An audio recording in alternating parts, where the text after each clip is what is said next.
We'll just give Ellen a minute to get here. Oh, there she is. Okay, we're all here. So calling the February 9th Board of Meeting back to order. First item, adoption and approval of the agenda. Can I get a motion? I move to approve the agenda for February 9th, 2021. I second. All in favor? Aye. Aye. Opposed? All right, so next up, we have special recognitions, reports, and presentations. First up, student reports to the board from Mckinley, Pax, Casa Grande, and Petaluma High School. So we'll just go in order as it's listed on the agenda.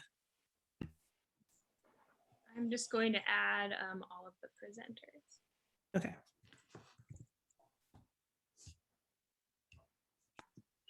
So whenever McKinley's ready, go ahead. No rush.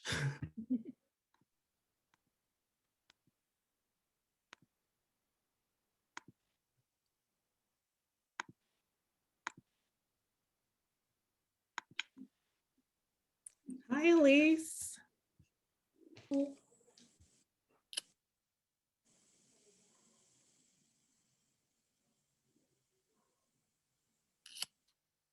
Whenever you guys are ready, when you see everyone there. Oh, there's Miss Larson.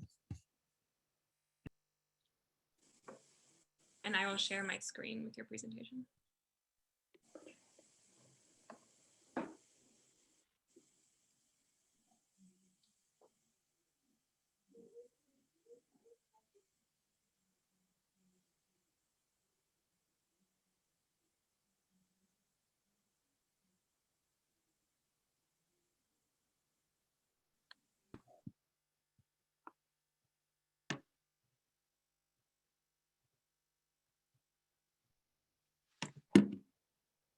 Well, hello, welcome to my school, Mckinley Cares.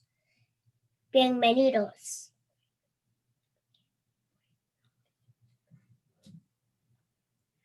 Bienvenidos. Yo soy Ariel. Yo tengo 5 años. Welcome. My name is Daniel, and I am 5 years old. Here are other presenters. My brother Paulo and my friend Elise. And my brother friend and my third friend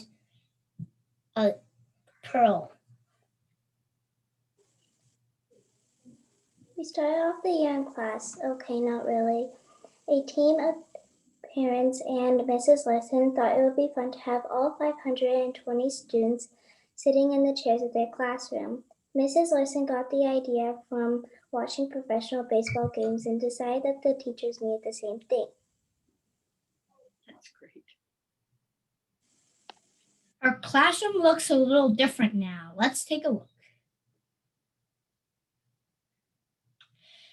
Here we have first graders sharing their craft projects, 8th graders in a math lesson, 2nd graders working on a project for their project-based learning, a sample of a 3rd grade taco truck project-based learning.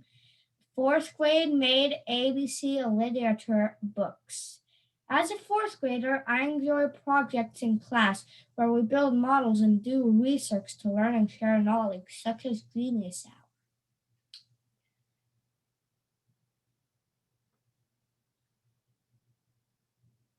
The community read alouds events for Hispanic Heritage Month, Black History Month, and offering our McKinley logo to be purchased to support causes like anti-bullying and LGBTQ+, our community has grown strong and diverse. These are some special events that we have done during this year. 1, a virtual salsa festival where students submit a short video explaining their salsa recipe. 2, a virtual dance-a-thon to raise money for our PTA to support programs like our garden and special community events. And 3, spirit days to raise spirits in students and staff. Other special events have been monthly Mrs. Lyson Read Alouds, monthly Student of the Month assemblies to honor the accomplishments of our amazing students, and theme pickups have also been really friendly. These are some upcoming events. We are going to have a talent show, echo show on line assembly, drive-in movie night, and don't forget family game night, my favorite. It is going to be very fun. McKinley Cares is a really important part of our school. We want to support everyone in need. McKinley Cares has handed out over $2,000 in grocery cards to our families in need. 50 families receive food and gifts during the holidays. Community members like CHP, Santa Rosa, and Nelson staffing donated school supplies and gifts. We couldn't do all of these things without our awesome parent groups. McKinley Tide works closely with Ms. Larson to tackle equity issues at school. The PTA works hard to provide support to classroom teachers through fundraising. The Parent Engagement Committee provides moments for families to connect, and the McKinley Cares supports families in need. Communication at McKinley. Ms. Larson's interactive Bitmoji room and a weekly newsletter to families with all the updated information. Thank you, PEF, for the purchase of social and emotional learning curriculum.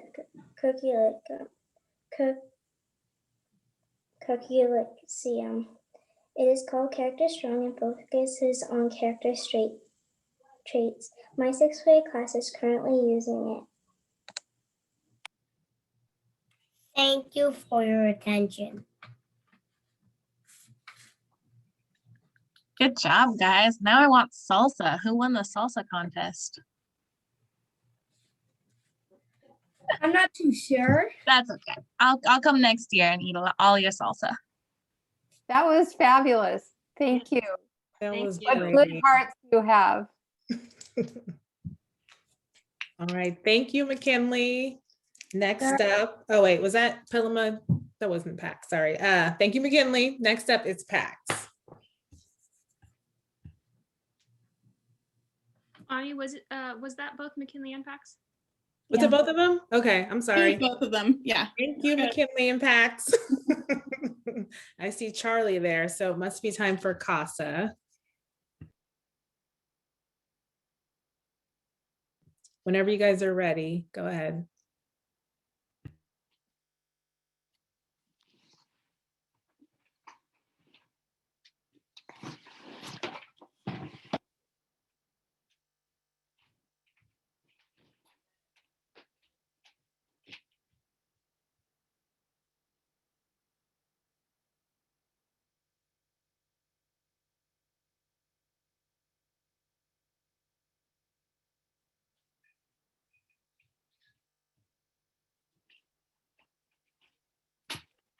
Charlie, are you able to unmute yourself? I don't see him. Looks like his camera might have gone out.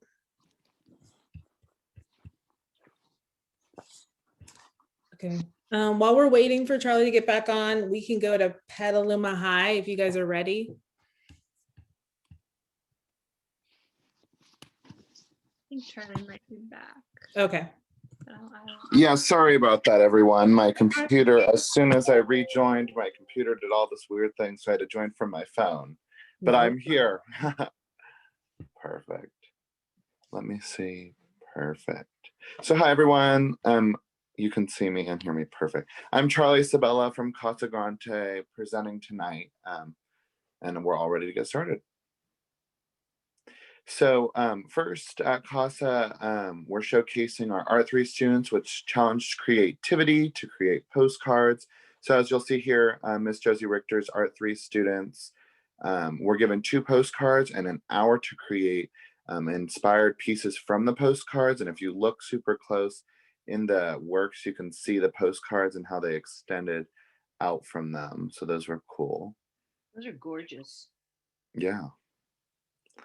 And then CASA teacher recognized for community service. CASA teacher Lynn Moquete, who teaches human interaction, was honored in a Petaluma Argus Courier humanitarian article, and it's a great article, so I encourage all of you to go ahead and read it about what she's been doing to helping the community during this time. And then the Pizzell brothers were featured for their amazing story. This is another wonderful article about two of our CASA students that I encourage you guys to go and read about their wonderful story and how they got here in Petaluma.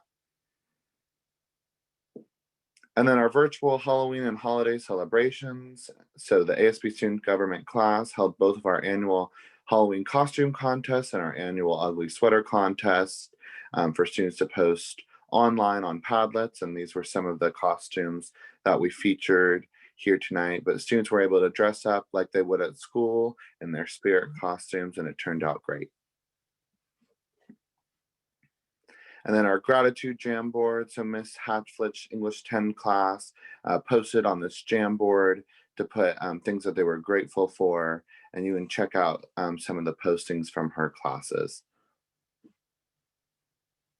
And then some community service that is happening at CASA. Human interaction 9th grade students are doing the Do Good and Acts of Kindness program, which they have done in total thousands of hours completed. The senior project is continuing for CASA seniors. They are very broad this year with the projects, but it's still set around the same idea of giving back to the community. Students are doing 15 or more hours of direct involvement in activities that help the community. And then CASA football also did a Christmas tree fundraiser. 50 trees were donated to needy families, and 100 student volunteers were there at the event. And the trees turned out great. I got one myself. And then a new mural completed remotely. So CASA students in Josie Richter's Art 3 class completed a project. And here you see Emily Melton, one of the students that worked closely on the project. Another wonderful article that the Press Democrat did. Then senior shirts. Seniors finally got their shirts that we ordered earlier this year. Our ASB advisor, Mr. McSweeney, passed them out to seniors on a senior pickup day in early December. And then Student Advisory Council. So Student Advisory Council is a new group that was formulated on campus this year, and I'm a member of it as well. And we meet every week or every other week to plan and help think of ideas of how to encourage new things on our campus. So we sent out a school-wide survey with a total of 1,200 total responses, and some of the key highlights of the data collected were 68% of the respondents feel that taking a break from the screen and looking out of a window in natural light during distance learning makes them more motivated and engaged.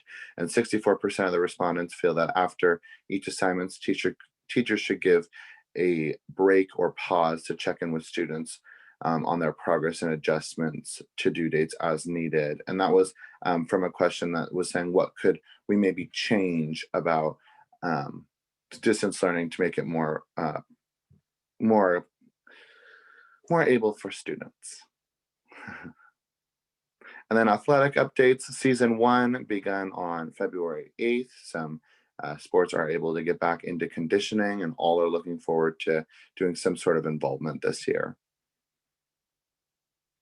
And then our small learning community students of the month. So there you can see the list of junior and senior students that were honored in the Health Career Pathway, International House, American Voices, and Innovation Clusters. And then Casa Band performs via Zoom. So you can see right there, Casa Grande Freshman, Concert, and Symphonic Bands unite via Zoom to play for students and parents. Perfect. And in-campus progress improvements. So Casa Plaza, Gaucho Hall, and Painting School are some of our new updates that we're working on. The Casa Plaza is going to be a very new updated part of our campus. The Gaucho Hall is redoing our staff faculty lounge into a brand new immersive environment for students. And of course, Painting the School to update it to look even better. And then looking forward, we have a Valentine's Spirit Week this week, which is going to take place today through Friday. No school next Monday, and the end of the grading period on February 26th. So thank you very much, everyone. Thank you.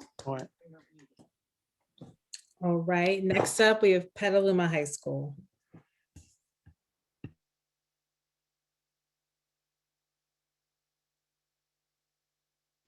All right. Hi, everyone. I'm Julia Critchett, and I'll be presenting for Petaluma High. So far, PHS has been working with other schools' ASB programs, which has gone really well for us.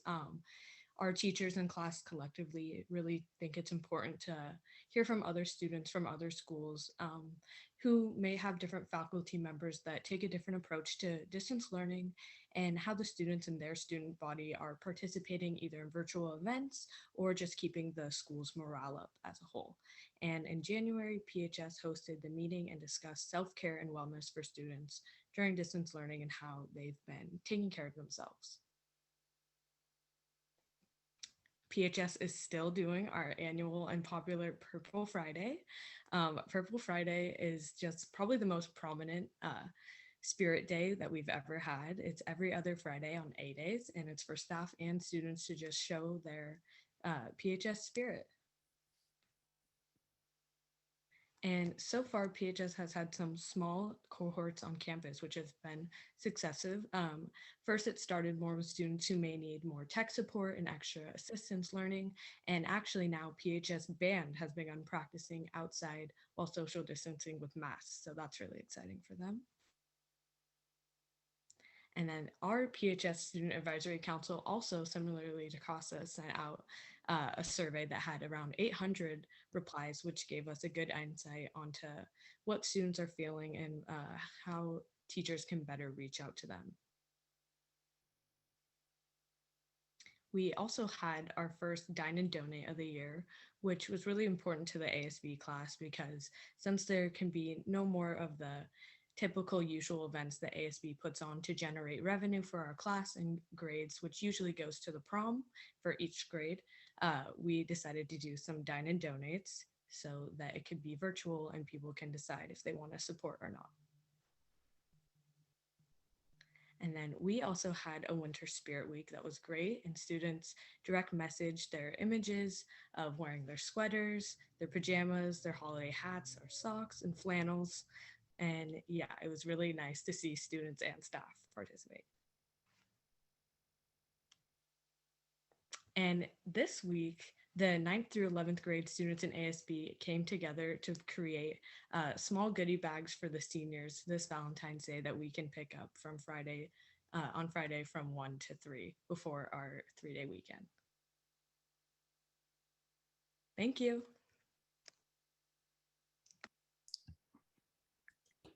Thank you both, Julia and Charlie.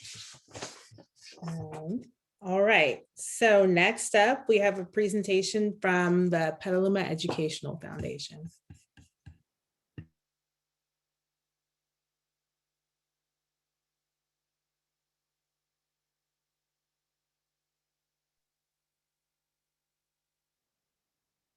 Can you hear me? Yeah. Oh, perfect. Well, good evening, everyone. Thank you for having me here tonight. I'm here to share a quick update with you on PEF. For us, it has been a very busy year, and I know for you, it's been a very complicated year. So we appreciate all the work that's being put in. We are, as you know, your local educational foundation. We have been around since 1982. We have been raising money and awarding financial support to benefit student learning for nearly 4 decades. So for generations, students have been part of our legacy. And with our annual grant program and scholarship program, we have distributed, thanks to so many in this community, just under $3.9 million to students and schools since 1982. So thank you for your support of that. Tonight, I just wanted to give you a quick update on the current year programs. Last year, our grant awards totaled $183,000, and our scholarships were over $238,000. We grant up to $15,000 for curriculum-based programs to provide opportunity for all students to achieve their academic dreams. We usually fund across all academic focus areas, but as you know, this year became a very different situation for so many. So early on in this pandemic, we convened our school leadership from all the districts we support here in town, as well as superintendents and principals, and we wanted to learn how we could support you in this most needed time. So it was clear from our conversations from school leadership that technology, access, and devices, along with social emotional learning programs, were essential for every school community here in Petaluma. So we have over 38 TK through 12th grade schools serving over 12,000 students annually. So we immediately adapted our program, collaborating with the educators to address the need and focus on two areas for our grant funding this year, which was social emotional learning and technology. We also adjusted our grant threshold award to enable every one of our schools to apply and potentially receive funding during this uncertain time. This year, we awarded over $132,000 in grants to the schools in our community, with over $58,000 going directly to Petaluma City School campuses. That breaks down to tech grants that were requested from your schools at about $20,600. We also did the SEL programs at about $38,000. So it was very apparent. These are the two things that came out of the conversations in early spring, continued through the summer. And I think we're going to continue to see this even as we look at returning to school or doing the hybrid models.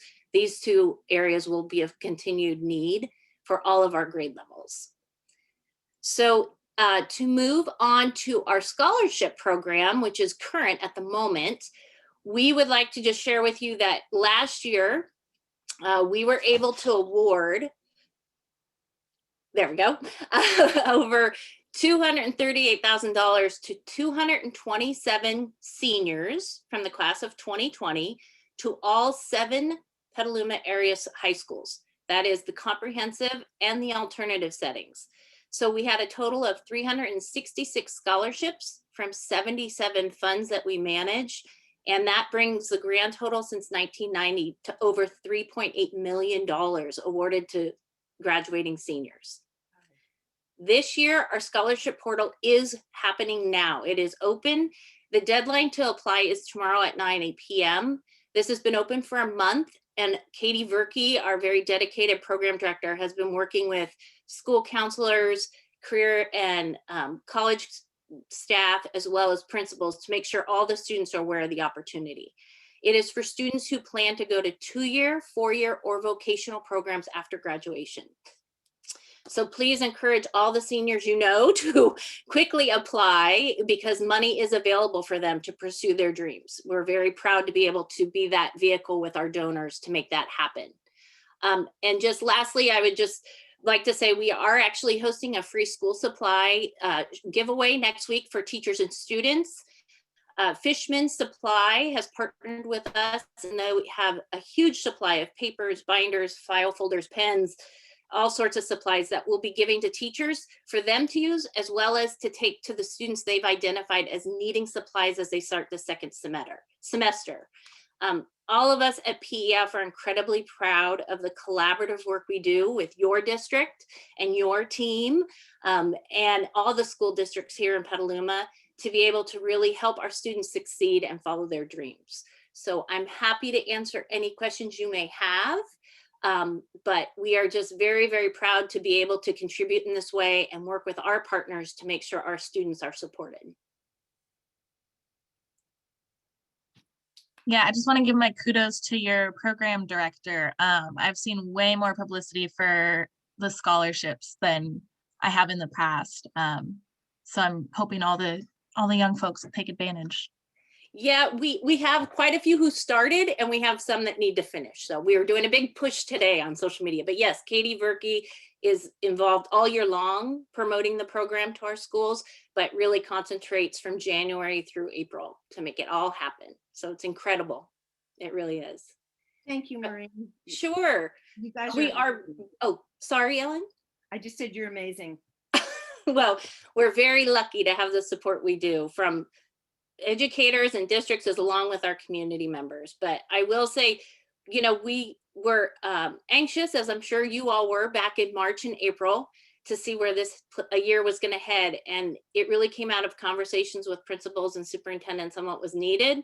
And it sounds as though the two areas we focused on really did supply some support, but we know that there's always more needs. So we're going to continue to working to expand what we can do and work with different groups to make it all happen. So thank you. Okay.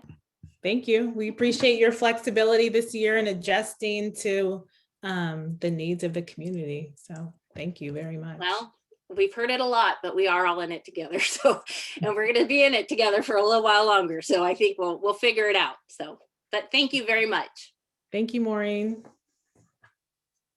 Okay, next up, we have elementary extracurricular cohorts update. And I see all of our wonderful principals have just joined us. Hi, everybody. That panel got really big all of a sudden, so that was exciting. A flood of faces. Well, good evening. We are really excited, your elementary principal team, to be here tonight to share with you some elementary activities and our best attempts at staying connected while in distance learning. So I want to just introduce you to the team, although I think we all know each other as well. So on the next slide, thanks, Ashley. Our team motto this year, we've got this, it's going to be great, but really we're leading with passion and holding on for dear life. If you haven't seen our real faces in a while, most days we actually look like this. And we are just enjoying distance learning as much as possible and want to share with you a little bit about some of our extracurricular and co-curricular activities happening on campus. Permissions to have some in-person opportunities. We try to really diversify the Zoom opportunities for students. You can see on this list here.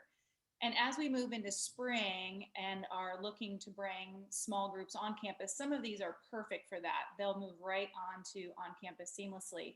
Others may remain in Zoom, like in the next slide, working with Legos, being safe at home with your materials, lots of creativity and socialization, but some of them may remain in a Zoom environment. Amanda? Yes, hello everyone. Next slide, please, Ashley. All right, I'm here to talk to you about student needs, supplies, and materials, and how we really use that as a way to build connections with our students. And we are really proud of how organized and thoughtful our teachers are when it comes to this process. Not only do they lesson plan and anticipate all of the necessary materials for their students weeks in advance, they often put in special items for their students in their packages to brighten their day and make them feel connected to their classroom community. And these picked up opportunities have really been an anchor for the staff and community in looking for ways to find connections and opportunities to see our families and communicate through whether it's a bagged lunch or a bag of materials. All right, next slide, please, Ashley. And occasionally, there's a fun theme for student material pickup, and this gives students an opportunity to come to campus in a safe and socially distanced way and interact with staff and their peers briefly. And these small events have really added a lot of meaning to holidays that we're used to celebrating on campus together, like Halloween or the holidays that we celebrate in December, or even Valentine's Day that's coming up. And our staff likes to dress up, pull up signs, wave, and even if it's connecting with a student through a card window, we don't miss a chance to see them. All right, I believe I have one more slide to chat about. Oh, yes. And another way we support connection among students is through virtual lunch bunches and buddy classes. This is an opportunity for students to engage with their teacher and students outside of class time. And our teachers sort of facilitate the conversations for students to communicate with one another. And they have a really great time. And we're hoping, now that we have reestablished permission for small groups on campus, that we can bring some of this lunchtime engagement in small groups onto campus and make an in-person experience for kids to be able to engage with one another. All right. Hi, everyone. I'm going to talk about celebrations and holidays. You can see here, PTA's put on some family dances. We're celebrating Black History Month with poetry, art, quotes in the front of our schools, and of course, read alouds with the principals. We have winter celebrations, and of course, some fun Zoom celebrations.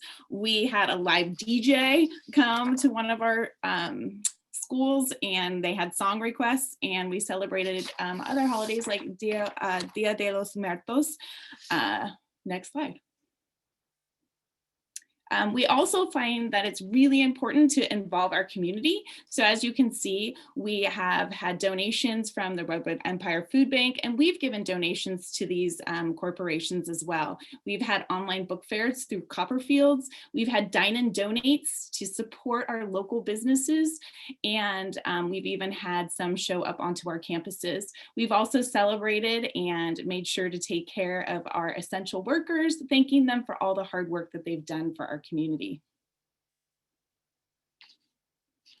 And then, of course, we want to make sure that we are giving back to our community as well. So we've supplied food to Una Vida, and also written cards for Valentine's Day, and sending gifts to people who've helped out. Hi, Amy here from Cherry Valley. Just want to talk a little bit about co-curriculars, also a very important part of our school programs. This is an opportunity where students can kind of go deeper into a subject matter and actually apply what they've learned in English language arts or math or science. And it gives them a chance to really see how what they're learning in the classroom applies to some real world experiences. Next slide, please, Ashley. Some of those things include virtual field trips. We understand that field trips are a really rich part of learning in our in-person program, and we really wanted to find a way to still keep that a part of the educational experience for students. So we transitioned to some virtual field trips in subjects like science. We've had lots of artists come and visit us, mostly author events from Copperfields arranged by Patty. She's really been a go-to resource for us. And so we do want to thank our community partners like Copperfields. We also have some other community organizations like the Watershed Program, and they have worked with us to just bring these valuable co-curricular experiences to our students. Can you do the next slide, please? Here are some pictures of some of our other community events from our other community partners. We've had in our own backyard. We've had the 100th day celebrations. We've also worked with the Sonoma Clean Water Agency, the Luther Burbank Center, and that's just a few of them. There are many more. So I want to recognize them and say thank you for all they give to our students in our schools.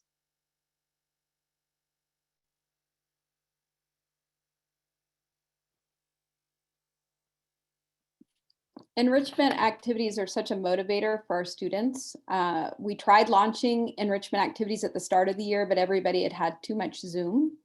As time has gone on, energy is renewing, and we're being much more creative about virtual and in-person activities.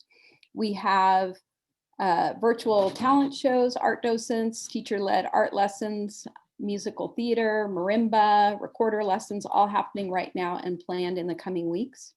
Today was the first day of performing arts on campus at one school, and all of us are really hopeful for more of these hybrid type of enrichment activities that meet the diverse needs of our students and families. Next slide. garden is really the heart and hope of our schools. They are flourishing with parent volunteers, kids in cohorts, options for kids to participate as the weather is now allowing for more time in the garden. We've been really grateful to share the harvest of our gardens with our families. And for garden and other upcoming enrichment activities, we're adapting our plan. Instead of having a few kids participate for 6 to 8 weeks, we're looking at lots and lots of kids getting an opportunity to come and participate in enrichment, but maybe for a shorter period, like 1 or 2 sessions. Just wanting to maximize the opportunities for everybody to get a little piece of it. So if you'd like to teach a class, we'd love to have you. Let us know. I'm Samuel Martinez from McDowell Elementary. So we really wanted to express gratitude for parents in terms of parent engagement. We feel that parents are a valuable part of school no matter the format. Parents have helped with school materials, special projects, and family events. Can you go to the next slide, Ashley? Thank you. Parents have partnered by organizing materials for makerspace, art, science integration, supporting student projects, integrated art activities, gardening, and hands-on learning, or cheering students on as they play marimba band, sing for musical theater class, or recite poetry at a future poetry jam. Our free book card is always out front for students and families to have reading materials at their fingertips. We want to really thank all our parents for all that they've done, because I think that their partnership has made this possible. All right, and as we approach a lot of things we're all looking forward to, including springtime, warmer weather, and vaccines, et cetera, we are really excited to provide more opportunities like what you've heard tonight, some of which are listed here. And we want to just remind our families and anyone listening tonight or watching later that we have lots of hopes and dreams for activities like this on our campuses. And your help is really essential because, as you know, our teachers are on Zoom all day, every day. And so it's really helpful to have other community members, partners, and families who are able to come alongside us and help provide these opportunities. So reach out to your site principal if you have that desire or time. And we just want to thank you all so much for hearing from us this evening. On the next slide, Ashley, just a reminder that we are keeping hold of small joys. And every time we get to see our students, either virtually or in person, those joys come to life. So thank you so much and hope you all have a great evening. Thank you.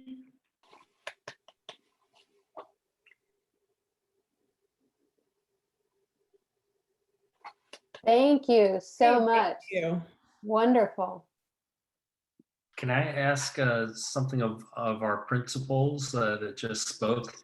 Do any of you have a sense of the what's the word? The amount of your families who are engaging in these extracurricular, co-curricular activities? Is there a way? Have you had any ability to track and gauge, the reach? And whether there are pockets that are, not engaging. I think our aim has been to have a diverse selection of opportunities so that there are a lot of different ways to engage, because some families are comfortable being on campus, some aren't at all. Some, have, the beauty of enrichment has always been that it gives kids a new place to shine. And so, as much as possible, we're trying to kind of keep that sort of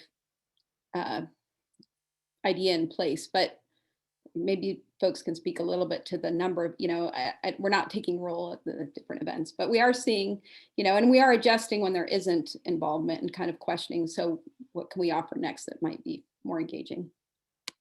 I would say, go ahead, Amy.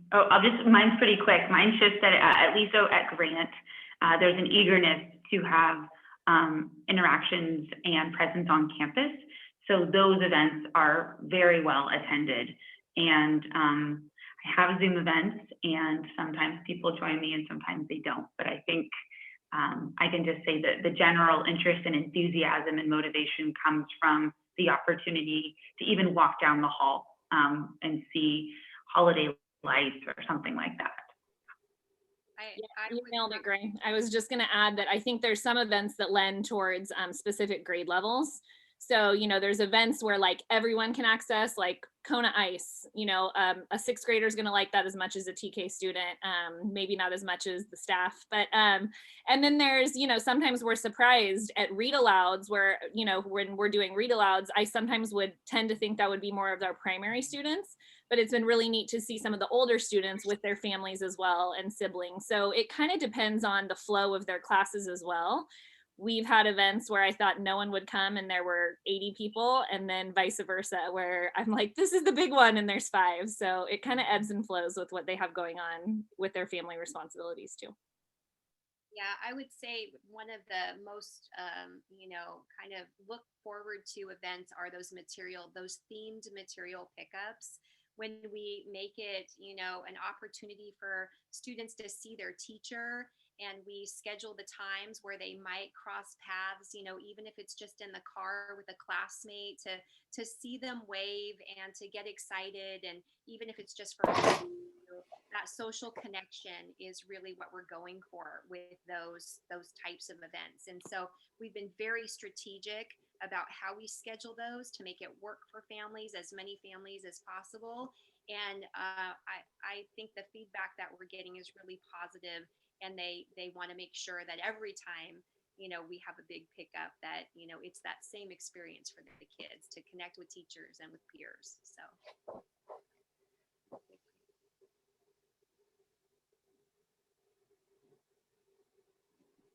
Anything else? Any more questions or anything else you wonderful principals want to add? No. All right. Thank you very much. Thank you. Appreciate it. Thanks, everyone. All right. So next up, we have Chris Thomas doing a transportation update.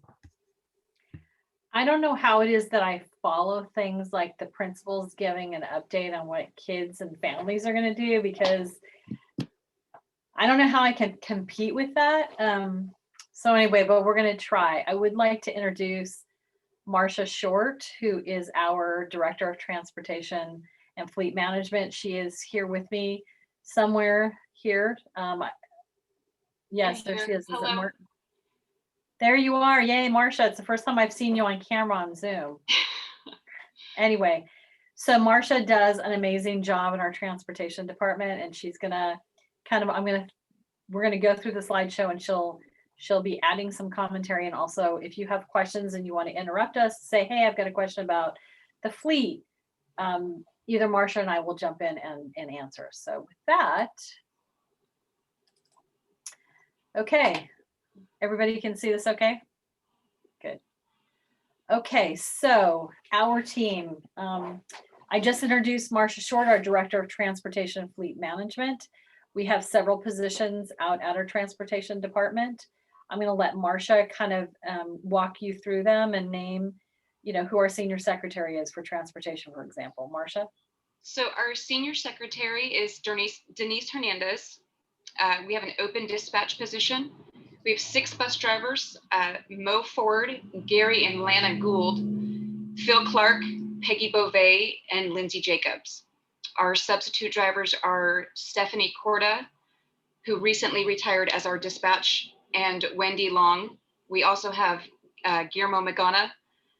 And then our mechanic is Tim Colvin. He's been here for 43 years and does a great job. And then we have 2 standby drivers and mechanic helpers, which is Salvador Lopez and Kyle Manford. We're really fortunate to have a very strong team, both in the office, other than our open dispatcher. We're actually fortunate to have some sub drivers as well. And we have a great mechanics support team. And so we're really fortunate. Tim has his certification, not only working on the yellow fleet or school buses, but also working on the red fleet, and does a lot of that work and has gone to classes to be certified. And then we've got our 2 standby driver mechanics helpers who are also learning how to work on our fleets. So here's some pictures of our team. There's Tim, Denise, and Sal.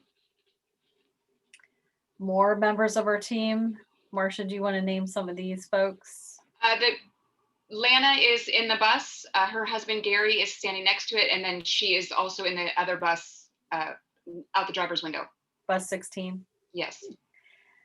And how then about there's Mo Ford is in the middle. Phil Clark is next to bus 17, and Sal is under the bus or going under the bus. not quite under the bus, but yeah. Not quite yet. Anyway, it's so rare when we get an opportunity to highlight some of these unsung heroes of the transportation department. So we just thought it would be good for you to kind of see some of the people that actually work in our transportation department. So here's our fleet. We have 11 type D buses. Those are the big buses, or home to school buses as we call them. We have 8 78 to 84 passenger buses, 3 large wheelchair buses. So they're large buses, but they actually can also take wheelchair students. We also have 13 type A or special education buses. 9 of those are ambulatory, and 4 of them are wheelchair buses. In addition, we have a passenger van, complements of our ag department. And so when they surplus the ag van, when they got a grant to purchase the new ag van, we were able to purchase this from the ag department and add it to our fleet, which gives us a little bit more flexibility as far as doing field trips and that type of thing. And then we have a shop truck and we have a pickup truck. And this is only the transportation fleet. This does not take into account any of the white fleet in the maintenance and operations department. So here's a picture of some of our buses. If you have a chance to go drive out on Kenilworth Drive, you'll see many of our buses sitting out there. They do a great job of maintaining them, keeping them clean. We also have some first student buses that are parked on our property as well. They're behind the warehouse, so if you see them, that's first student. So our facilities out there include a transportation office that has a driver's room. It has the shop mechanics building that have 2 large bus bays and they have underground lifts, so the mechanics can actually work on them underground. We have a mechanics office area, and then actually upstairs we have a classroom on the upper level. And Marcia, can you kind of tell the board what happens in that classroom? So with an original person, they get 20 hours of classroom, which is all units out of the CDE guidelines. So how to drive a bus, passenger management, air brakes details. So it's all sorts of stuff that you might come about when you're driving a bus. So Marcia, you are a certified bus trainer, right? I am, since 2004. So when we hire bus drivers, quite often they aren't necessarily certified. They might be certified to drive other types of large vehicles, but not necessarily school buses. And so Marcia's able to provide them hands-on instruction in our classroom, and then also instruction out behind the wheel. And then Marcia, they have to get certified through the CHP after that. Okay, so we do all of once they have their 20 hours of classroom and 20 hours of behind the wheel, they test with CHP. So the only dealings we have with DMV is for a permit. So to drive a commercial vehicle. Everything else that we do, written tests, drive tests, are all through the Highway Patrol. Then we also have a fueling station that's out there, which has 2 underground fuel tanks with diesel and 1 underground fuel tank with gasoline. And then we have a whole fueling software system that's able to track who fills up with what. And then we actually invoice various organizations back. So we purchase all of the fuel, and then we basically sell the fuel. And when we sell it to the maintenance department or the cafeteria program, or we sell it to the city for the fire truck, for the red fleet, and so on and so forth. So we track who actually fills up, just like a gas station would, and then we either invoice the organization back or we charge it internally. And then we have existing compressed natural gas charging stations. This is non-operational. We'll talk about that a little bit more further on. So Marcia, we used to have compressed natural gas buses, correct? Correct. So before my time, and I'm not sure how long before my time, but at one point you had compressed natural gas buses. It didn't work out, and you disposed of them, and then the system is non-operational. And then we have a bus parking area, and we actually have a bus washing station. So there's actually an automated bus washing area that they can keep the buses clean.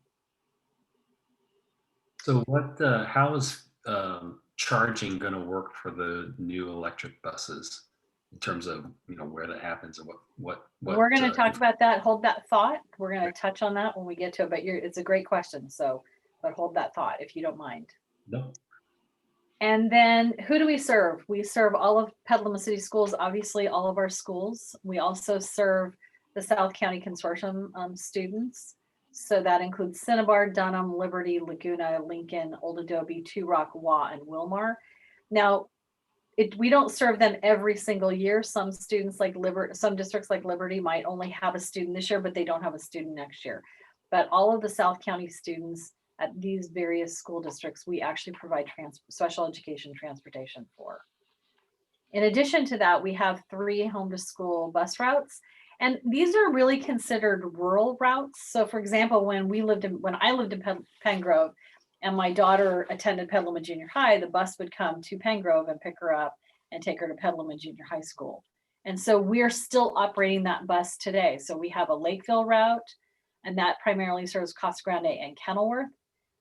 We have Two Rock, so that's out at the Two Rock Coast Guard base, but also ranches that might be out there.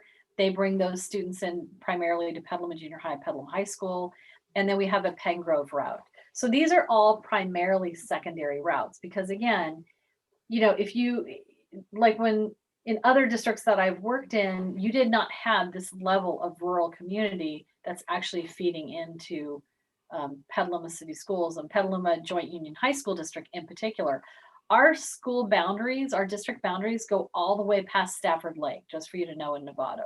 So we have a very large rural area that we serve from a transportation perspective. So even though home to school is not required, these are really critical routes for our students because it's really tough for the amount of students coming in from Two Rock, for example, to get in. So anyway. And question, Chris? Yeah, go ahead, Ellen. How is this going to be affected by the pandemic as far as when we reopen in a hybrid schedule? Obviously, you can't have 2 or 3 kids per seat. So how is the transportation affected? Well, we're working through those. I mean, Marcia's actually been doing some preliminary routing primarily for special education. Marcia, I don't know if you want to speak to really quickly what some of the regulations are that you're aware of as with regard to the pandemic and social distancing for a school bus. So there's some certain criterias, right? So if technically we could be 4 feet apart, which means 1 kid per seat, alternating rows. However, there's some language that we just found that basically says when you're able to do so. So if you're not able to do so, then you can go, it appears that you could go 2 to a seat. That's kind of not that's the unspoken word right now. So I wouldn't do it personally as of yet. So we're going to be looking at that closely, Ellen. That's a great question. The reality is it's going to come down to how many students are going to need to be transported, working that out for the AM and the PM. How many buses and bus drivers do we have, including with first students? So we're going to be working through that. We're going to be shooting for providing that 4 foot of separation in our buses as per the regulations, knowing we have some wiggle room, but only wanting to utilize that wiggle room if we absolutely need to. If we have to pick up X number of students out at the Coast Guard base and we can't get a bus large enough, you know what I mean, or 2 buses, those are things that we're going to have to contemplate. But it really will come down to that parent survey and how many parents are actually going to have their students enroll, and then what does that transportation look like. So we're going to be really working that, but until we actually know the students that are going to attend the classes, it's really hard to do routing. So it's a work in progress, but we're looking at it closely and also trying to track or kind of pre-plan what we think it might look like, knowing we're going to have to be nimble and be able to change it based on the level of interest. Did that answer your question? Yes, it does. Thank you. Okay. So special education, we have 8 TK through age 22 in-house routes. So the in-house means our own bus drivers. So our bus drivers actually provide those routes versus first student, which we'll talk about in a minute. 3 of them are wheelchair and 5 of them are ambulatory. We have one other home to school route, Cinnabar. We have a Cinnabar contract or a contract with Cinnabar. We provide a home to school bus route for that school district. And of course we bill them, we have a contract. So what does a typical year look like? It's really hard. You know, this year has not been a typical year, so we didn't want to use that. So in a typical year, we have also a bunch of first student routes. We have 9 routes, TK through age 22, 3 to 4 wheelchair, 4 to 5 ambulatory. Again, that can change year to year depending on the students that we're serving. We also provide transportation for students enrolled in the Sonoma County Office of Education program or those types of placements. Non-public school placements. We might have a student attending a non-public school in Marin County and we're providing that level of transportation.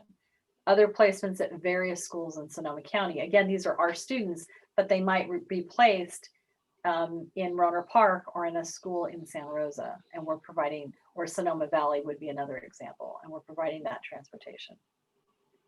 And then we also do therapy service transportation. So students receiving therapy services and they might need transported either in the South County program or in the SCO program, then we're providing that as well.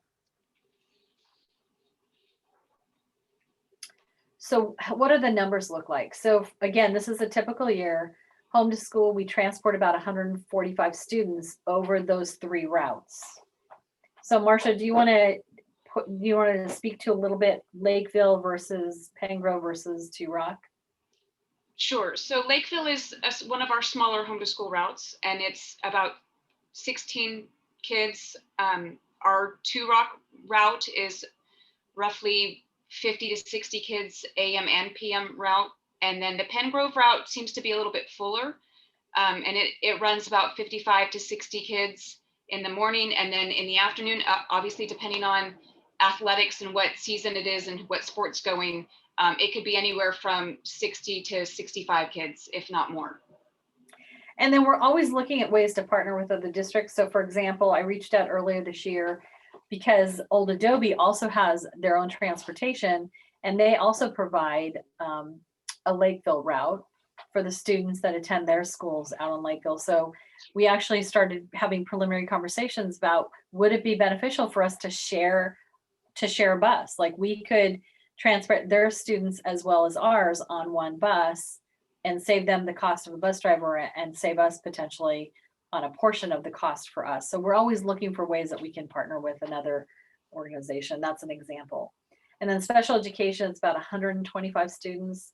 The average is probably 6 or 7 students per bus, 8 bus routes for Petaluma City Schools. Those are our in-house routes, and then 9 first student bus routes.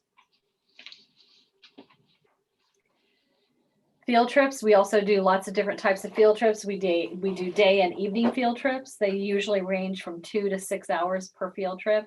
We do weekend field trips. Those can be 8 to 14 hours. And then we do a limited number of overnight trips where the bus driver actually stays overnight. And then we have 420 to 450 field trips per year, TK through 12th grade, and then athletics. What are some of the other services we provide? I spoke to this a little bit earlier. We actually have a contract with the city of Petaluma to provide mechanic services on their red fleet. So that includes fire trucks and ambulances, primarily other emergency vehicles, and then fueling services for the fire department, and then transit and paratransit. Okay, so this comes to kind of our short-term and long-term goals based on our fleet. So we have a lot of buses, and we're going to kind of walk you through quickly the number of buses we have, what we've been awarded as far as grants and what we're applying for. So Sheldon, this will kind of go to your question. Before we get to this, Chris, can I ask one question about Sure. So all in-city families that need transportation, that's Petaluma Transit, I presume. What is our relationship with Petaluma Transit, and how many of our students take that? Do you know? We have a really good relationship with Petaluma Transit. Jared and I are on first name basis. He's been contacting me weekly or monthly, depending on the time of year, trying to find out when kids are coming back to school, because they really work closely with us to say, hey, we want to design our routes around the schedules for our schools. Last year, we partnered with them to put in 2 new bus shelters at Casa Grande, one near the tennis courts and one at Kenilworth.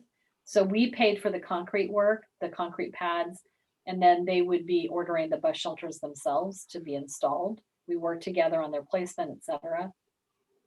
I don't know how many students but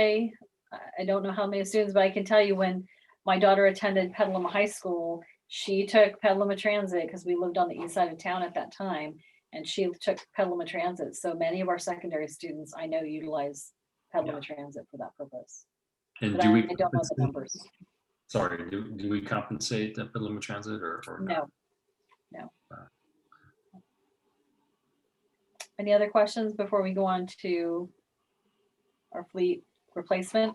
Okay. So this is kind of going through, these are the big buses. This is how old our buses are. So we have one that's 2000. So to do the math, that's 21-year-old bus. One that's 2001, 7 that are 2006. I think the district must have done a big bus purchase in 2006 because we have numerous 2006, one 2013, one 2016. So we have 11 large buses or type D buses. This approved is, when we're talking about it in a moment, a grant that we've had to replace a VW grant to replace these buses. Those contracts are on consent. So we actually, and I'm going to give kudos to Marsha, she did a heck of a job applying for this grant and getting them to fund almost 100% for 5 replacement buses, electric buses, replacing 5 of our older buses. So she deserves a huge amount of kudos for that. So you can see here, we applied for the 2000, we didn't get it. We did get approved for the 2001, and we received approval for 2 of the 2006 buses. And this is the home to school. And then the type A or the special ed buses, these first few don't qualify because they are under 14,000 pounds. So they don't qualify for the grants that we've been applying for. But you can see how old they're getting. They're 2000, 2001, 2002. Those are pretty old buses. And so when we start looking at long-term budgeting, we may have to start considering factoring in some replacement budget to replace some of these older buses. Now, the 7 2006 special ed buses we have, 2 of them were approved. We applied for all of them, but we got 2 of them approved. So it's a total of 5. So we have the 3 large buses, the 2001 and 2 of the 2006, and 2 of the special ed buses from 2006. We also applied for the 2009, but we didn't receive approval on that. So here's kind of the replacement plan that we wanted to talk to you about. We have 6 buses that are older than 2002. These buses should be considered for replacement for lots of reasons, but primarily environmental concerns. You know, they're diesel. They're not friendly to the environment. They have a lot of maintenance costs. So we have serious maintenance cost concerns. You know, if an engine blows, we have to pay for the cost of the replacement engine. And then just reliability of equipment. We want to make sure that when our buses are on the road with students on the buses that we don't have breakdowns. One of these buses is currently approved in the Volkswagen grant for replacement. And one of these buses we're in the, actually we just submitted a grant for the Bay Area Quality Grant Organization. So we're hoping to get one approved that way too. Again, the 4 buses that are less than 14,000 pounds, those are about $80,000 per bus. And so for those 4 buses, we may have to start planning 1 bus a year at $80,000 to start looking at replacing those and getting them off the road. So we have 14 buses that are older than 2006 or 2006 and older, really. These buses should also be considered for replacement for the same reasons. 7 of these 14 buses are actually 6.0 liter Ford engines that are prone to breakdowns. And so, Marsha, I don't know if you want to speak to any of the challenges that we've had there. Yeah, so if anybody knows the Ford 6.0 liters. They were prone to breakdowns. They're major repairs when it comes to engine replacement. And unfortunately, the engine or the work on the engine that comes with that is typically more than what the bus is actually worth, with it being so old. So it's imperative that we try to put these into the grants that are available to us and do away with them without us having to put in a lot of money on an engine so that we can continue to transport our kids. So the good news is 2 of these were approved in the VW grant that we've already received approval on. 2 of those contracts that are on for approval on consent to start the purchase and basically for them to start building these buses for us. 5 of them we're applying for currently in the Bay Area Air Quality Grant, and we're hoping that these will get replaced. Then we also have 7 Type D buses. 2 were approved for in the VW grant, and we're applying for the remaining 5 under this new grant opportunity as well. So here's just a little bit on the grant application. So the San Joaquin Valley Unified Air Pollution Control District Volkswagen Mitigation Trust Fund Transit Bus Grant. That's the one Marcia worked really hard at, and we received 5 of them. So that the purpose was to replace high exhaust diesel buses with electric buses. So the good news is we're going to get 5 new buses, assuming you approve the contracts tonight. And those are about 18 months out. So 3 of them are homeschool, 2 of them are special ed. The bad news is it doesn't include any of the electrical infrastructure to actually charge the buses. But we know we've got about 18 months to be looking at that. So, but I want to highlight that this total cost of these electric buses are significant. These are $300,000 or $400,000 buses. So an electric bus far more expensive than a gas or diesel bus. So this total grant award that Marcia was able to get was worth over $1.7 million. And the total out of pocket for all 5 buses is about $12,000. So again, super fortunate and grateful to Marcia for the work she did on that. That's fantastic. So the new grant application that was just submitted, Marcia, last week, right? It's about a week and a half ago, and I just got a notice that I need to update some information, and then they'll continue to look at the application. So this is the Carl Moyer Memorial Air Quality Standards Attainment Program under the Bay Area Air Quality Grant Program organization. So the purpose of this is actually 2-part. 1, to provide and install electrical infrastructure necessary to support the charging stations for electric buses. And number 2, to replace high exhaust diesel buses with electric buses like the other grant. So what we've applied for are 6 new homeschool electric buses, 6 new Type A or special education buses, but we've also done some homework on what would it cost for us to upgrade the electrical. So right now, that's a very complicated facility out there. I won't go into all the boring details, but suffice it to say, the warehouse et al., there's 4 different PG&E meters. So we're looking at pulling in a brand new switchgear to put 3 of those meters onto a switchgear and have it be sized so that it'd be large enough to support 20 new charging stations, approximately $325,000. And so that's being written to this grant as well, is for this grant to pay for the electrical infrastructure to support the new charging stations, the charging stations themselves, and up to 12 new buses. And so that's kind of the work that Marcia's been working on in the last month or so, 2 months, to try to pull this all together. So we're very hopeful that we'll get that, or at least a portion of this grant, and then we would move forward. Lastly, I would add here, we're also working with Terra Verde on the battery backup. And so we're also kind of separate from this process, also looking at a battery backup. So leveraging the grant application process to get the new switchgear, which would then support the battery backup for not only the charging stations, but also for the warehouse, which houses a very large walk-in freezer. So they kind of fit hand in glove, if you will. So that's our presentation. I'm sorry it wasn't as interesting and fun as the last presentations tonight. It is to me. It's It super. is. Yeah, I don't know. Saving that much fascinating. money is pretty cool and Fascinating. exciting. Yeah, I thought about having some graphics on the 1.7 million because that's like the only super exciting piece. I know talking about school buses is probably not something y'all want to do, Marcia and I, however, and I really mean Marcia in particular, we spent a lot of time talking about yellow fleet and red fleet and white fleet. So Actually, I do think this is worth celebrating, and I'm wondering if there shouldn't be a press release of some sort, given our city's focus on climate change mitigation.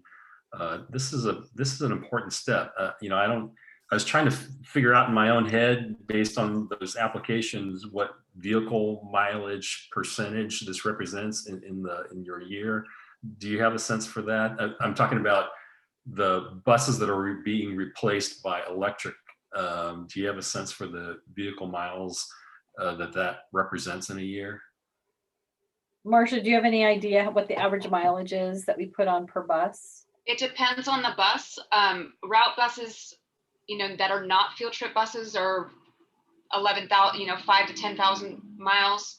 If it's a type D that does the field trips, it varies because it depends on where where we're traveling with field trip wise. So, I have that data pulled somewhere. I can pull it up for you guys if you'd like it. I think this is something we should, blow our horn about with the city. Yeah. And that's why we wanted to present tonight, because we needed the contracts approved so that we could move forward with the bus, the bus build, and hopefully within 18, because we have 18 months to take delivery of the buses. I didn't highlight it, but under the grant application that we've already been awarded, we actually have to destroy the 5 buses that we're getting rid of. We cannot sell them. They want them off the road. And so we'll be working through that too. We have 60 days from the date we take delivery of the new buses to have those other buses destroyed. How do you do that? How do you destroy buses? There's a dismantler that's approved by the VW mitigation grant that will smush them. Smush is an official transportation term. So we will salvage parts off of them before they're smushed. Just because, we can use them to maintain our other bus fleet, but the buses themselves have to go into the smush pile. On that note, I was noticing, I think your presentation addressed it, but I did notice on the application of the last bus on our consent agenda, it says that the bus model year is 2019. That must be wrong then. For the new bus? No, for the old bus. I think that's for the old bus. Yeah, it says existing old bus information, and it's a Bluebird 2019. This is for the last one. It might be a 2001 instead of, and we actually hit a 19 because it's hard to actually type 2001. But yeah, we're not getting rid of a 2019, but yes. That's what I thought. Fair enough. So do you have solar panels on the warehouses or anything, or is there a grant that could be used to, is that even worth it to put in the solar panels to possibly fuel the new electrical stations? No, it's a great question, Maddie. There is not a grant at this point. We'll keep our eye out, but it may be something we want to move forward on in the future anyway, and use some capital facilities funds to do that. I think when solar was evaluated back in 2014, we didn't have electric buses, and so it probably wasn't warranted. But if we're able to effectively put in charging stations, et cetera, we're analyzing all of the electrical loads on the facility right now because of the battery charging. Yeah. Because of the battery. So it may be something we want to look at. We also have a big, huge warehouse roof where we could actually put solar potentially. It comes down to, you can't put trees on a bus yard. How we have the covered areas at school sites? That's a pretty tight bus yard. It's not the height that's the problem. It's having all those posts supporting them and trying to navigate big buses around them. So it's not easy to put support posts to support the infrastructure, for the covered area that you would put solar panels on and be able to navigate large vehicles. So as much as Marcia and her bus team are pretty amazing at navigating those buses, if you ever want to see them thread a needle, watch them turn a bus on a dime. It's pretty amazing. But, you know, so that's kind of the challenge with trying to do solar out of that facility. Excellent. I'm excited. Well, thank you for letting us present tonight. Is there any other questions? So we're kind of excited to be able to kind of highlight our staff out there and the great work that's happening. Even though we're in a pandemic, we haven't been sitting on our tires. We've actually been out tirelessly working on grant funding. Tirelessly? Oh my God. I'm going to leave it at that. I'll ask you a question later. Go ahead, Maddie. Marcia's shaking her head because she's like, I got to work with this every day. You can ask your question now, Maddie. Go ahead. Oh, I was just wondering about the training. You know, obviously they're completely different engines. So when you were talking about the training that the mechanics have to go through, does that include learning how to service a whole different animal? So AZ Bus will actually come out and send a team with them when we get the delivery of the new bus, and they will work with the mechanic. Obviously, there's a lot of stuff that will be under warranty that we won't be touching for a while, and they'll do it under the warranty work. But services and stuff like that, they will send a team out to help us and to walk and guide Tim through it. So it's all, we've already covered or tried to make sure that we have every base covered. And we're fortunate because Guillermo Magna, who Marcia touched on, he was moved over to our maintenance department. He now works on the white fleet over at maintenance, but he's also a certified bus mechanic who's, you know, one of the top bus mechanics. And so, you know, Tim Colvin, who's been with us for 43 years, I'm sure he would like me to say that he started when he was 10, you know, but anyway, he, you know, he's probably not going to be with us another 40 years. So we want to make sure that we have bus mechanics that we're continuing to mentor up. So I'm sure that Guillermo will be in the mix when we start looking at training as well. So we have our 2 maintenance helpers, mechanics helpers, and then 2 mechanics. So we're super excited. Thank you for letting us come and present tonight. No, And thank you. Marcia, I good agree job. with Sheldon. That was really informative, very necessary, and it's super timely right now. So thank you both. Thank you, Marcia, for everything you've done to get that going. Yeah. Let me see if I can stop sharing now. Have. Okay. Yeah. Okay. Yeah, you're not sharing. Okay. Phew. All right, so moving on to report on activities and correspondence of the school board. PFT Executive Council Arts Alliance meetings, SCO Biennial Trustee Recognition Event with Dr. Victor Rios. CSBA webinar for trustees, District Elementary Hybrid for parents, Wine Country Young Democrats. Okay, so next we have comments from the public on consent agenda items. I'm going to read our public comment policy and then we'll open the chat. And this is just on comments on the consolidated agenda. Under Government Code Section 54954.3, members of the public have the right to address the governing board on any items of interest, providing it relates to the subject matter jurisdiction of the school district. While Government Code allows speakers to criticize the district's policies, procedures, program services, and/or employees, the district does have a policy specific to complaints against employees. Should comments from the public pertain to a specific district employee, the board requests that the complaint first be submitted in writing to the employee's immediate supervisor for investigation. If the comment is about something that is not on the agenda, it will be heard only during the public comment or non-agendized items period. Once that part of the meeting is over, comments will only be taken on agenda items during the discussion of those items. The board values public comments, and although we cannot take action or discuss items not on the agenda, we listen carefully and appreciate input from the public. Public comments are subject to a 4-minute per person limit or 20-minute limit per subject matter. Okay, so we'll open the chat for a couple minutes. please put in your first and last name and the subject of your comment. Again, this chat is specific only to the items that are on the consent agenda.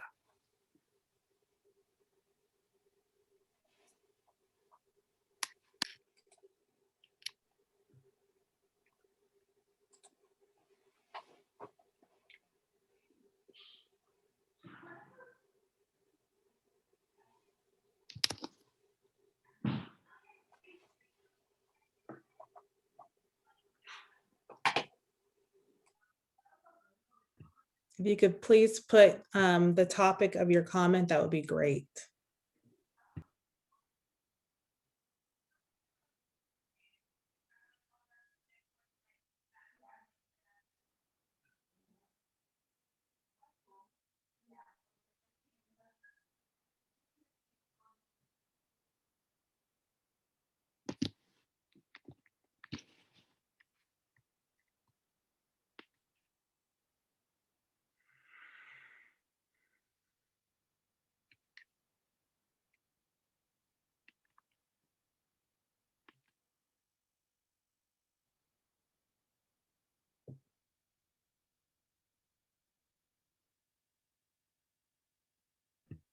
Okay, we'll leave it open for like the last 30 seconds if anyone else wants to comment on anything.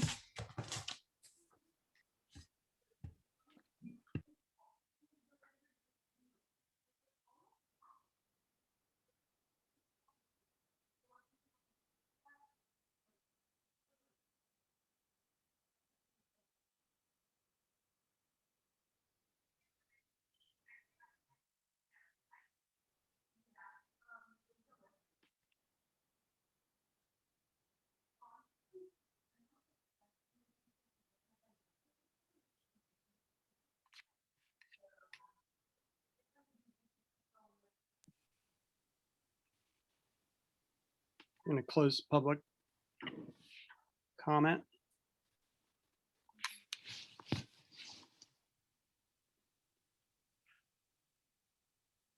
Looks like they're all around the same topic.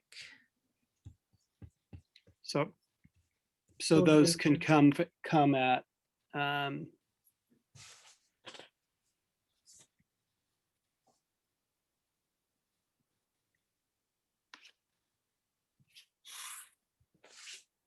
do you want to take those now, or do you want to like go through the approval of consent agenda and come back to those? I don't think they're on any other topics that we're discussing later. Doesn't look like it. Yeah, I don't see anything on the agenda about items or public comment on items not on the agenda, which seems like a possible mistake. And I just noticed that. I didn't notice it before. We were chatting. So what we can do is, because there weren't any on consent, let's go ahead and go through the consent agenda, and then you can reopen it, and anyone else that wants to comment on non-agendized items. So move forward with consent and we'll go back. Okay. All right. Second. Okay, so adoption and approval of the consent agenda by consolidated motion. I move to pull the purchase orders from the consent agenda because I have a albeit tiny but technical conflict of interest in approving the purchase orders. What agenda item is that? Just so I can. I don't remember the number off the top of my head. Let me look. Is it the warrant? Yeah, it's 9.2.1 purchase orders. Yeah. 9.2.1. The move is to approve the consent agenda tabling 9.2.1. Yeah. We just move that to the action item. No, we'll bring it right back right after this. Oh, I see. Okay. So can I get a motion to pull a consent agenda item 9.2.1? I move. I'll second.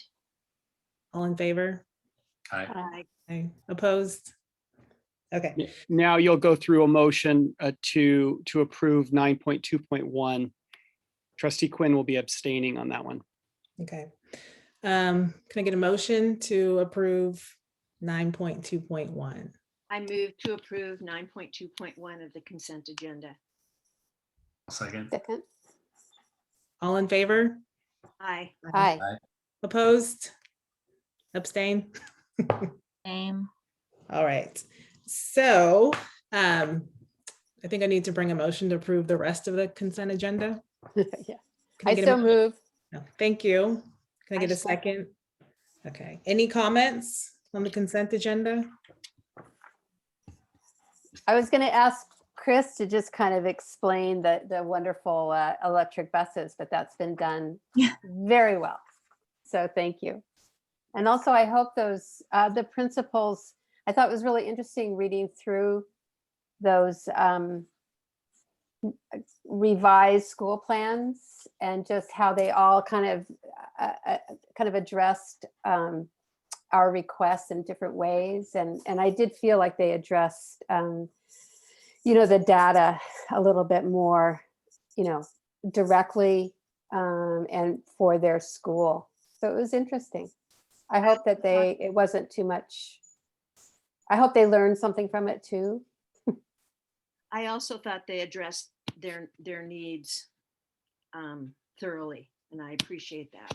Mm-hmm.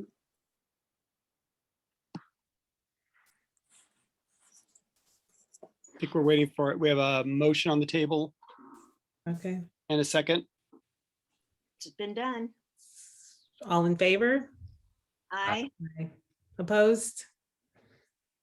Okay, so moving on, should we do comments from the public now on non-agendized item?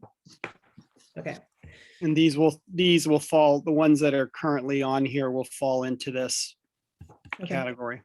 So I think we'll do 2.5 minutes each. But you'll have to open it up again.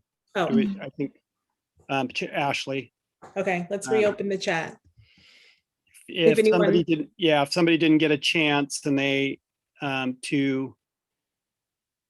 to speak to a non-agendized item, you'll want to include your name and the specific item that you're going to discuss.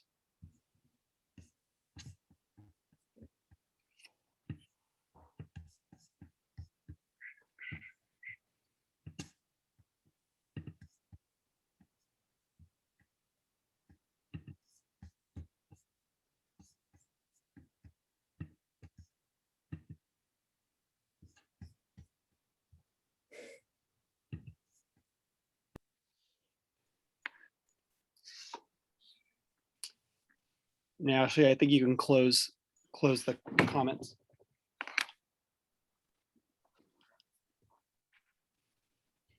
We have maybe a few on here as we get through it. We'll start at the top that you can, they just are meant to be read. It looks like.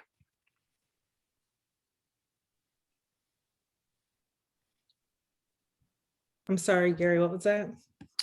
Well, the first is, there's a couple of items here that it sounds like they are meant to be read specifically. We don't need to open them up. They just want us to read it into the record. Oh, I only see the one to be read. Do you want me to read Well, that there's one? one that's to ask specifically that just the question. They ask a question. Well, should we give them an opportunity to read it? Sure. Okay. I'm just gonna go in order. So first is Will Soper. So you have 2.5 minutes.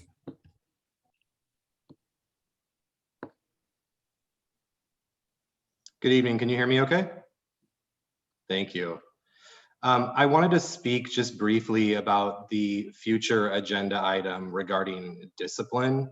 And I have joined the last several board meetings, and I think the sense that I've gotten regarding the discipline subject is around the board's interest in procuring additional control over student discipline both in and out of school. And my concern regarding that, before staff dives further into it, is to better understand the amount of time that staff resources are going to be drawn regarding this agenda item, the priorities that the board has regarding including this on the agenda, and why it's being placed in front of hybrid learning and students returning to campus. I feel like discipline should, in fact, not even discipline, but a new discipline policy should be secondary to returning children to campus. I think that once they're on campus and you are in front of students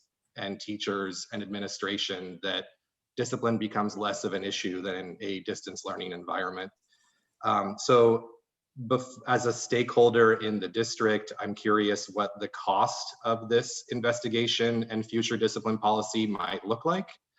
I'm also interested in whether the future discipline policy and discussion includes not only the discipline of students, but the discipline of administrators, trustees, and staff as well. Myself and several others have experienced some discipline issues on social media that have included members of the current board. And I feel like if we are going to write a new discipline policy for the district and expect that stakeholders and students appreciate that and appreciate the honesty of discipline, that discussion needs to include the discipline of board members as well. You have about 20 seconds left. Not only myself, but several families have been subjected to inappropriate social media comments by board members currently seated in this meeting. And I believe that discipline needs to be addressed at the entire level.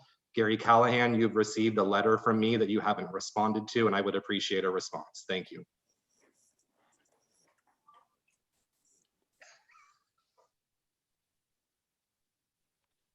Next up is Phoebe Ellis. Phoebe, you have 2.5 minutes. Good evening, everyone. A shout out to Charlie and Julia and to all the seniors in our district, hoping that all of these seniors find themselves back on their campuses so that they can enjoy and appreciate their staff and friends for some final moments and days before they graduate. Also, another shout out to Petaluma Educational Foundation. We are very fortunate and lucky to have such an incredible foundation in our community, and I so appreciate that foundation. Once again, I would just like to reiterate the question that I have been asking since October and yet to receive a response. Why does PCS have no cohorts for students with special needs on campuses, which have been available since August of 2020? I would appreciate a response. Another question is, I have asked, I do not understand why a return to school update is not included in every board meeting agenda. It would seem like a priority item at this time, critical time and juncture. I know you've hired a COVID coordinator who is very well compensated, and that would seem like a productive task for him to include an update at every meeting, as well as a weekly update to stakeholders of what's going on, case numbers, vaccination updates, PPE status, whatever else, and an opportunity for the community to get involved in the return to school efforts. And finally, I was amazed by the elementary school principals' presentations. Cheers to you all. So happy to hear about the extracurricular activities that are going on at the elementary, hoping that we can sort of parlay that onto the secondary campuses, where that group is also in desperate need of social interaction and engagement. And then finally, while I appreciate— About 20 seconds left, Phoebe. Okay, thank you. I appreciate all of Chris and Marcia's hard work. I know that is quite a job, transportation. It seems a little bit out of line that we have spent 45 minutes on a discussion of transportation this evening when students aren't riding buses currently and no one is even at school. So it seems like some time could be more spent on that discussion rather than Okay, thank Transportation. you. Thank you very much. Okay, next up is Leah Goldman Miller.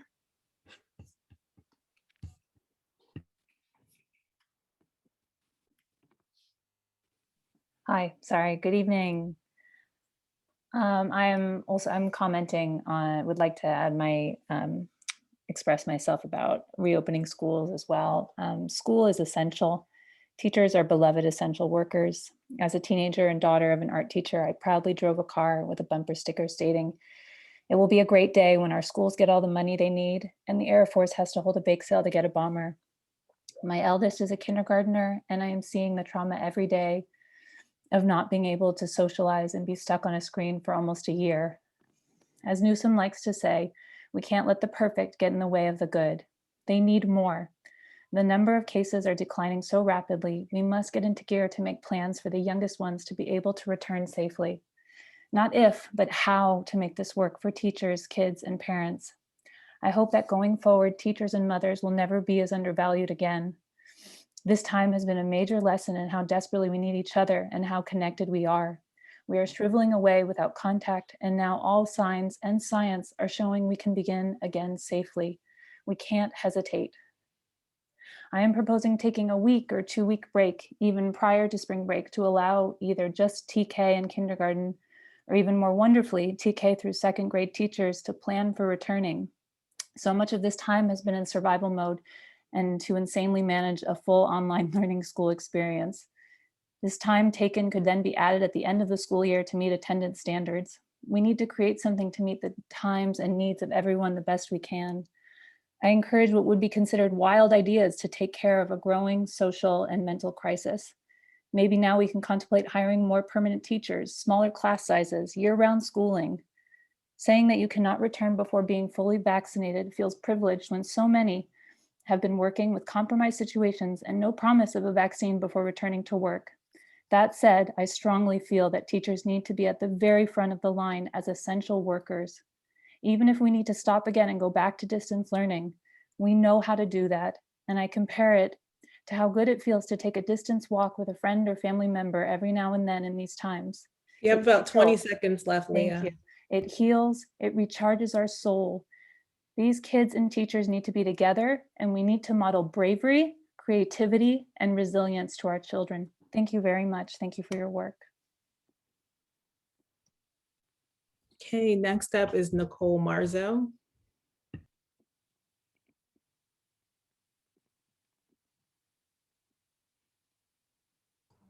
Hi, can you hear me? Thank you all.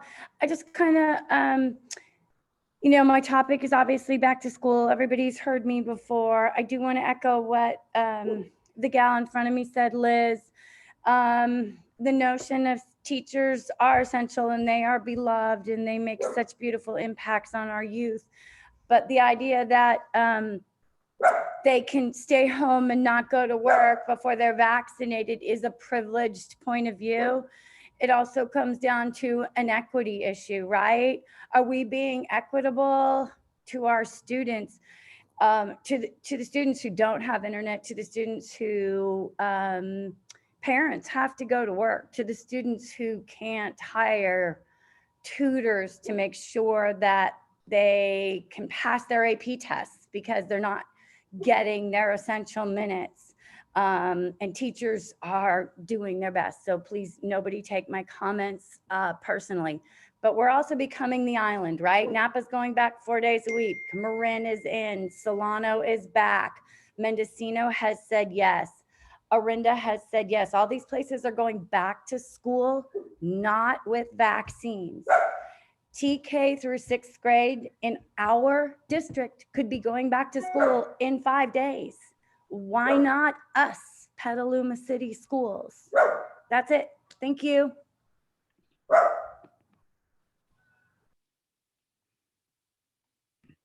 Okay, next up is Sumaya.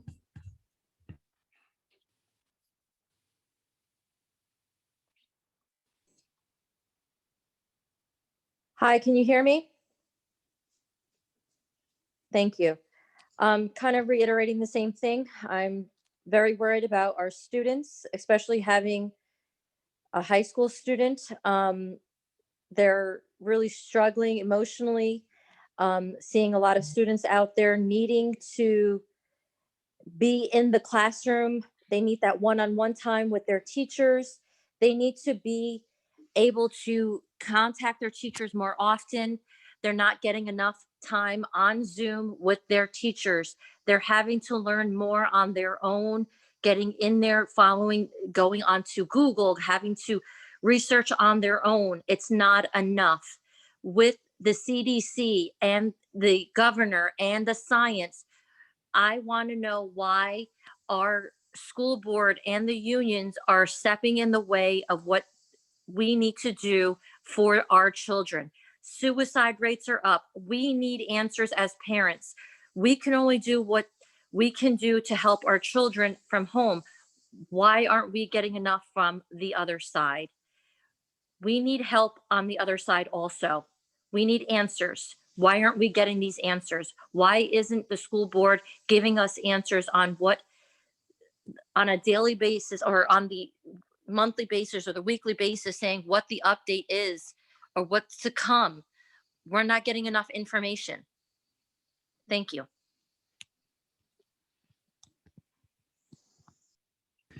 Okay, Alicia Wolf.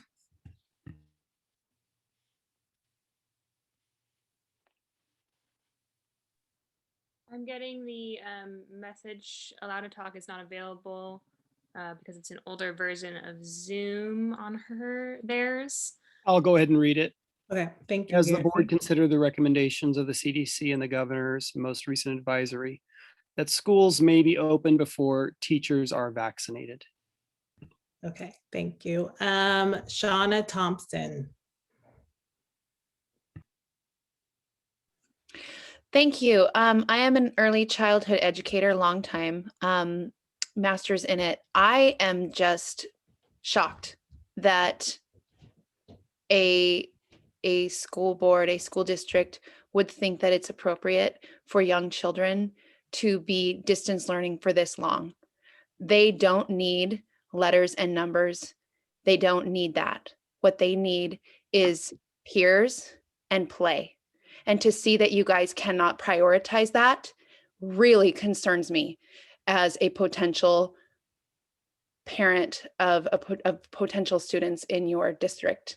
I'm going to let you know that. And I don't understand what's going on. And I'm very passionate about this topic. Children should be playing together. And for you to not figure out how to prioritize that for our youngest when they could be meeting outdoors, when we have so much outdoor space here in Petaluma, is very concerning to me. And I would love to have more answers from you about this.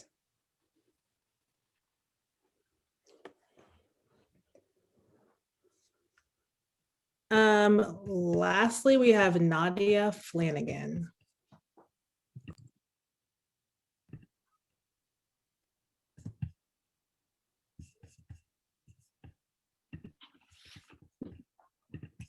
Think she Hi, wants to sorry, read I it. put in to be read, but I'm happy to comment. I was just wondering about the tier system before the current resolution. Marin and Napa opened last fall when they fell into the red tier system, so the 7 per 100,000. And it seems like we're on a downward trend where we're possibly headed there as well. And I'm wondering if it's being considered that if we get into the red tier before teachers' vaccination series are complete, that we would open earlier. I mean, I think that that could possibly get us open in March instead of April. So I just wanted to wonder if that's being considered. Thank you.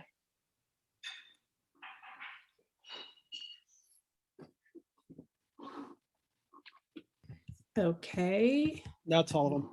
Okay, moving on to comments from the public on action items. So we're going to reopen the chat, and if anyone has a comment on any of the action items, go ahead and put that in there.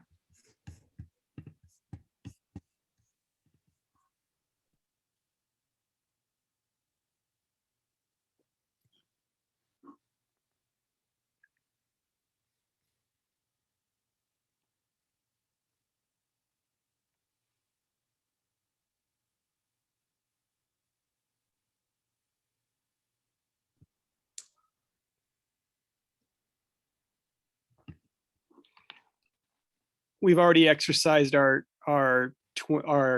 time element on the agendized items. So this is only on the action items, the resolutions and the ballot for CSBA delegates.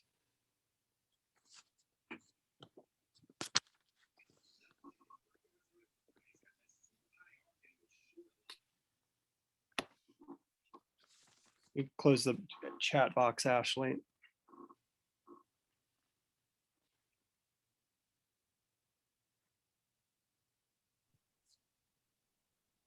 Okay.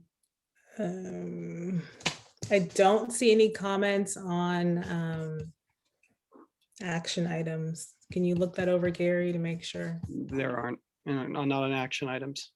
Okay. We can't go back and start adding agenda items. We have to follow a very strict protocol with that. And we have a 20-minute board policy. And you met your 20 minutes. You were a little bit over, but that's fine.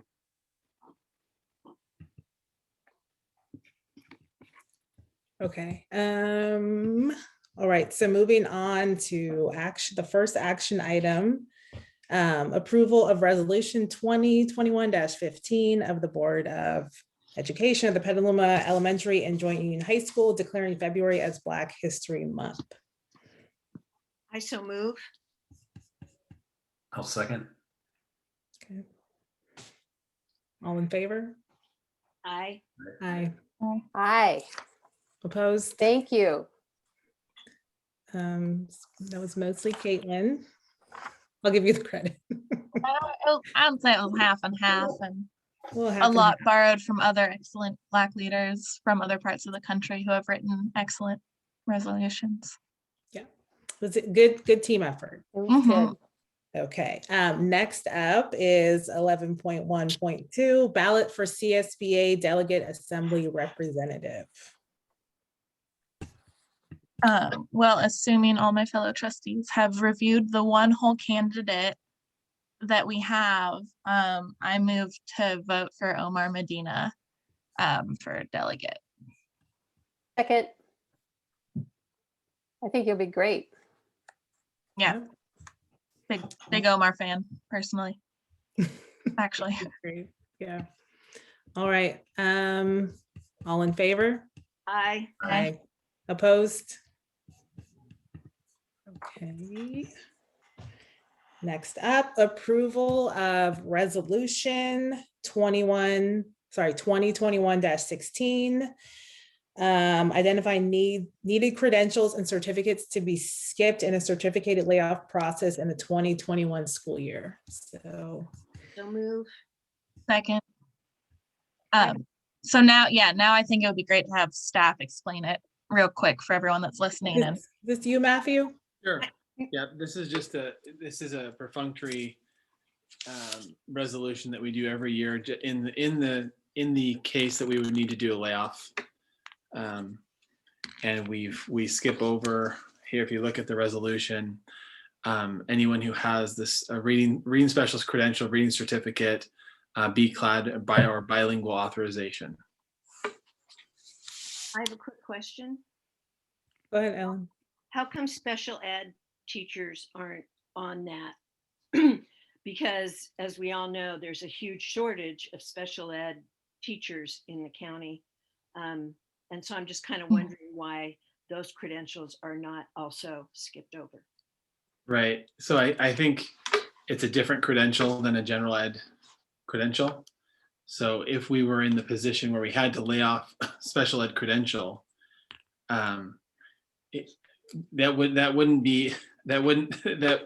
not come into play at this time. There's no world right now where we'd be laying off someone with a special ed credential. But I guess I don't understand that. I mean, they have a teaching credential and then they go longer to get their special ed credential. So I don't understand what you just said, Matthew. I'm sorry. So no, that's okay. So if you look at the resolution, so we're typically talking about you hold a general ed multiple subject credential, for example, right? If you have this certificate, a reading specialist credential, a reading certificate, a BCLAD, bilingual authorization, we would skip over you in the general ed setting. This doesn't necessarily apply to special ed. Okay. All right, thanks, that It makes would be sense. a different pool of, when we're looking at credentials, it's just the same, as if we were looking at, in the secondary, we've got math credentials over here. Well, if we're reducing in math, we're looking at people who have math, who hold a math credential. If we're laying off for science, we're looking for people who hold a science credential. It's just a different thing. Okay, thank you. Yep. You clarified nicely. I appreciate it. I appreciate your question, Ellen. Yep. Concern Yeah, for makes special ed sense. students. Yeah. Yeah. Mhm. All right, so all in favor? Aye. Aye. Opposed?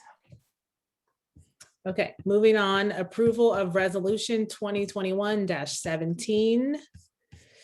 Matthew, do you want to speak to this one as well? Sure, and this one probably addresses Ellen's concern a little bit more. Also talks a little bit about whereas if we had employees who had the exact same seniority date, which is common because you typically hire people at the very beginning of a school year, this kind of lays out how we would go about a layoff. And so here we are essentially giving points for people who have certain credentials or authorizations. And so here we're looking to retain our the designated areas of math, science, special education, foreign language, giving them basically 1 point per credential or authorization, because we want to hold on to our teachers who have these very difficult to hire for credentials. Experience teaching math, science, special education, or foreign language. We give points for different credentials that are held. There's particularly up to the clear credential.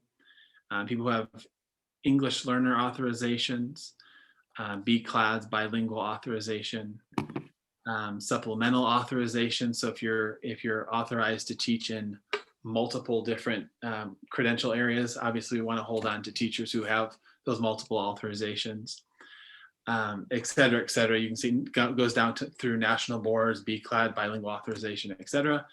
And it's essentially saying if we were to get into a situation where we had to go through a layoff, the very end we would go into a lottery situation. That's it.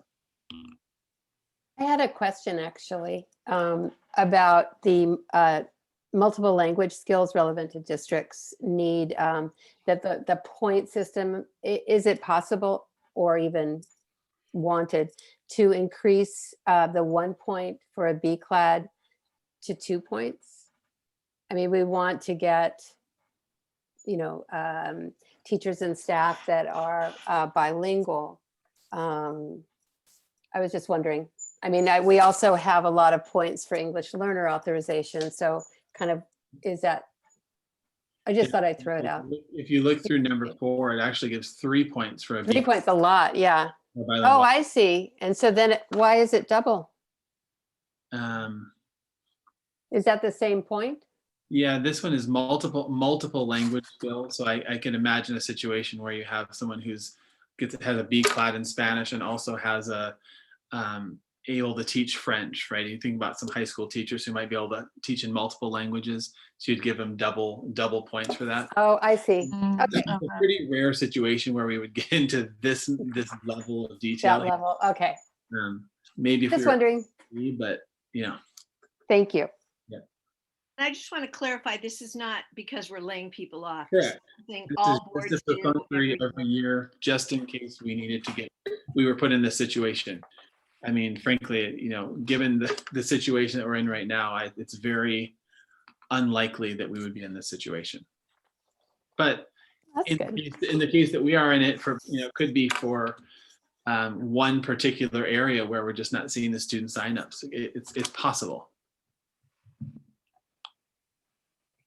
I'll move to approve resolution 2021-17. A second. All in favor? Aye. Aye. Opposed? Okay. Thank you, Matthew, for all that explanation. Okay, more comments from the public on discussion/information items only. Same thing, we'll open the chat. Please put your first and last name and the topic that you would like to comment on.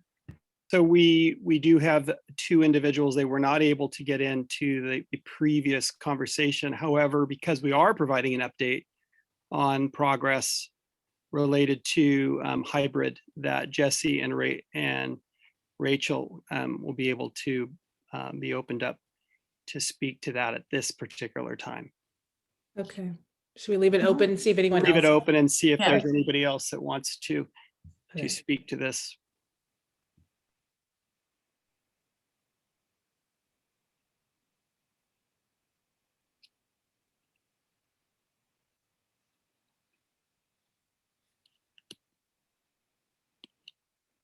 I think you can close it now, Ashley. We'll move forward.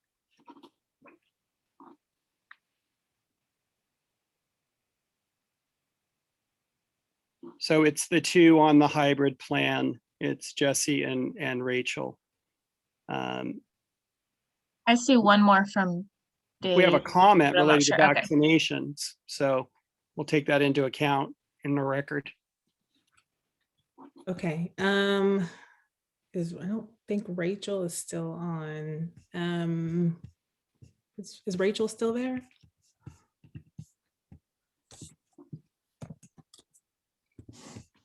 We're not seeing a Rachel anymore. Okay. Let's move on to Jesse.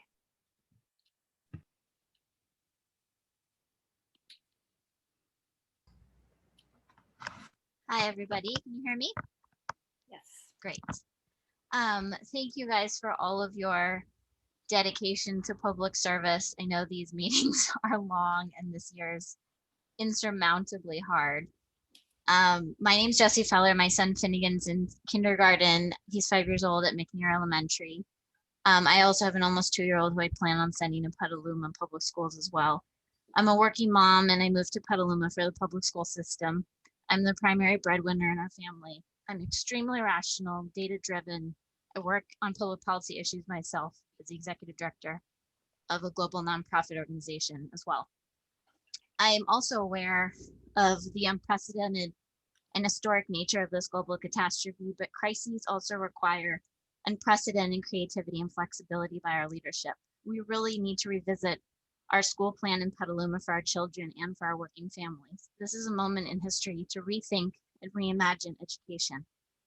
I would like to see the PCS school board step up to this historic challenge and show more urgency and creativity as we approach a year of this crisis. My son is now so traumatized by not interacting with other children that he's chewing his fingers till they bleed, and I'm taking him to the doctor. He really, I'm sorry, he really needs to be with other children. Sorry, Portland, Maine, for instance, used its high school for elementary children so they could spread out and reopen back in the fall. There's also new technology such as SoundPass. It's able to detect a COVID-19 cough within 8 hours of exposure. There are creative solutions out there, and I really think we need to revisit what we're doing here in Petaluma. The right mitigation measures in place with masks, distancing, ventilation, we can do it safely. The CDC report, the CDC director, Governor Newsom's recent press briefing have all been brought up about reopening schools, and we can do so safely. I know Nevada schools have lost something in the range of 400 students are now shutting down an entire elementary school. I don't want to see this happen to PCS. And I know PCS is struggling with enrollment numbers. I've also talked to many affluent families who are talking about leaving for private school and enrolling elsewhere. You have about 20 seconds, Jesse. Okay, we are surrounded by school districts that will reopen before we do. I would like to see that we reopen, but after after the teachers are vaccinated fully, with a full schedule for the lower classes, TK through 1st or 2nd grade, not just hybrid, for us working families that really, and our children who desperately need better. We need to do better. Thanks for your time. Thank you. I think Rachel is back. So, do you see her, Ashley? Ooh, I'm getting that same not available because it's an older version of Zoom message. Rachel, if you could email us your comment. Sorry.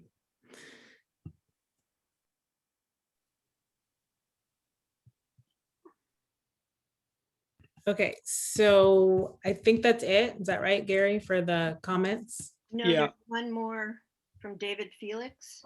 That's a comment. It's a comment about vaccination. It's not on it. It's With the previous. Oh, okay. So, okay, item 13.1, spring study session discussion. Discussion to determine the data and focus of the spring study session.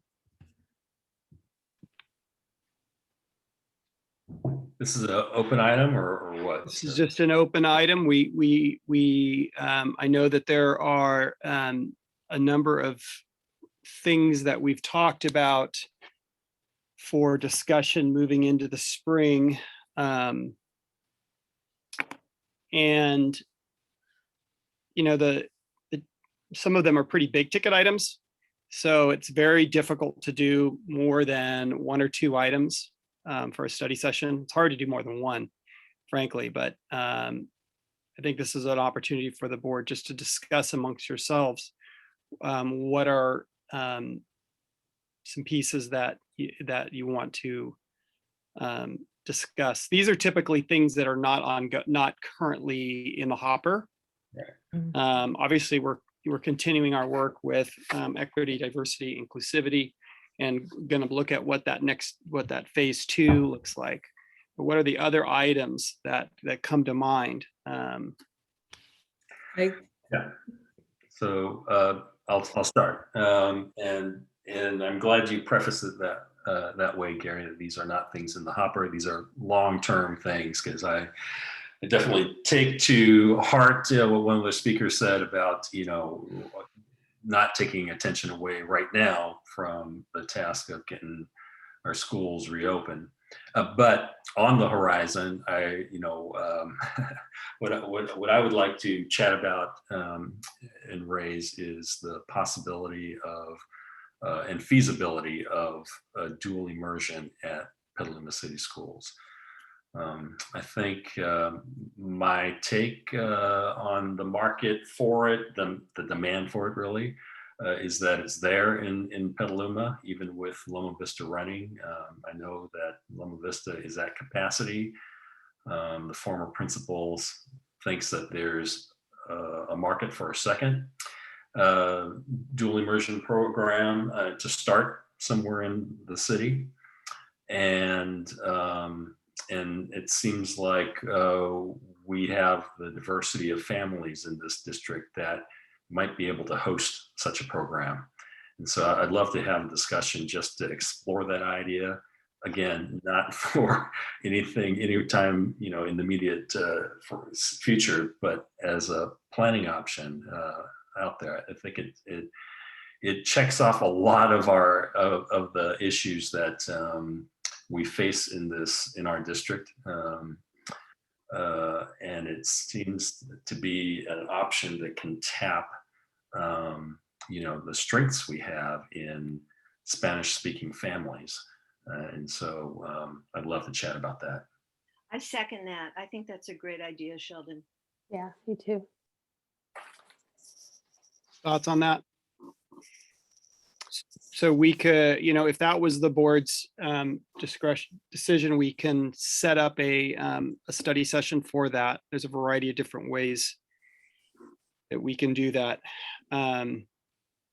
And initial discussion would be just really it would be much more informal, and it wouldn't be determining whether you were moving forward or not. It would be, okay, let's get everybody some background information, get everybody up to the same level of understanding of what it is and what it's not.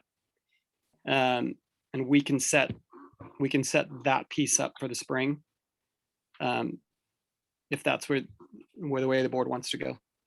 Happy to do that.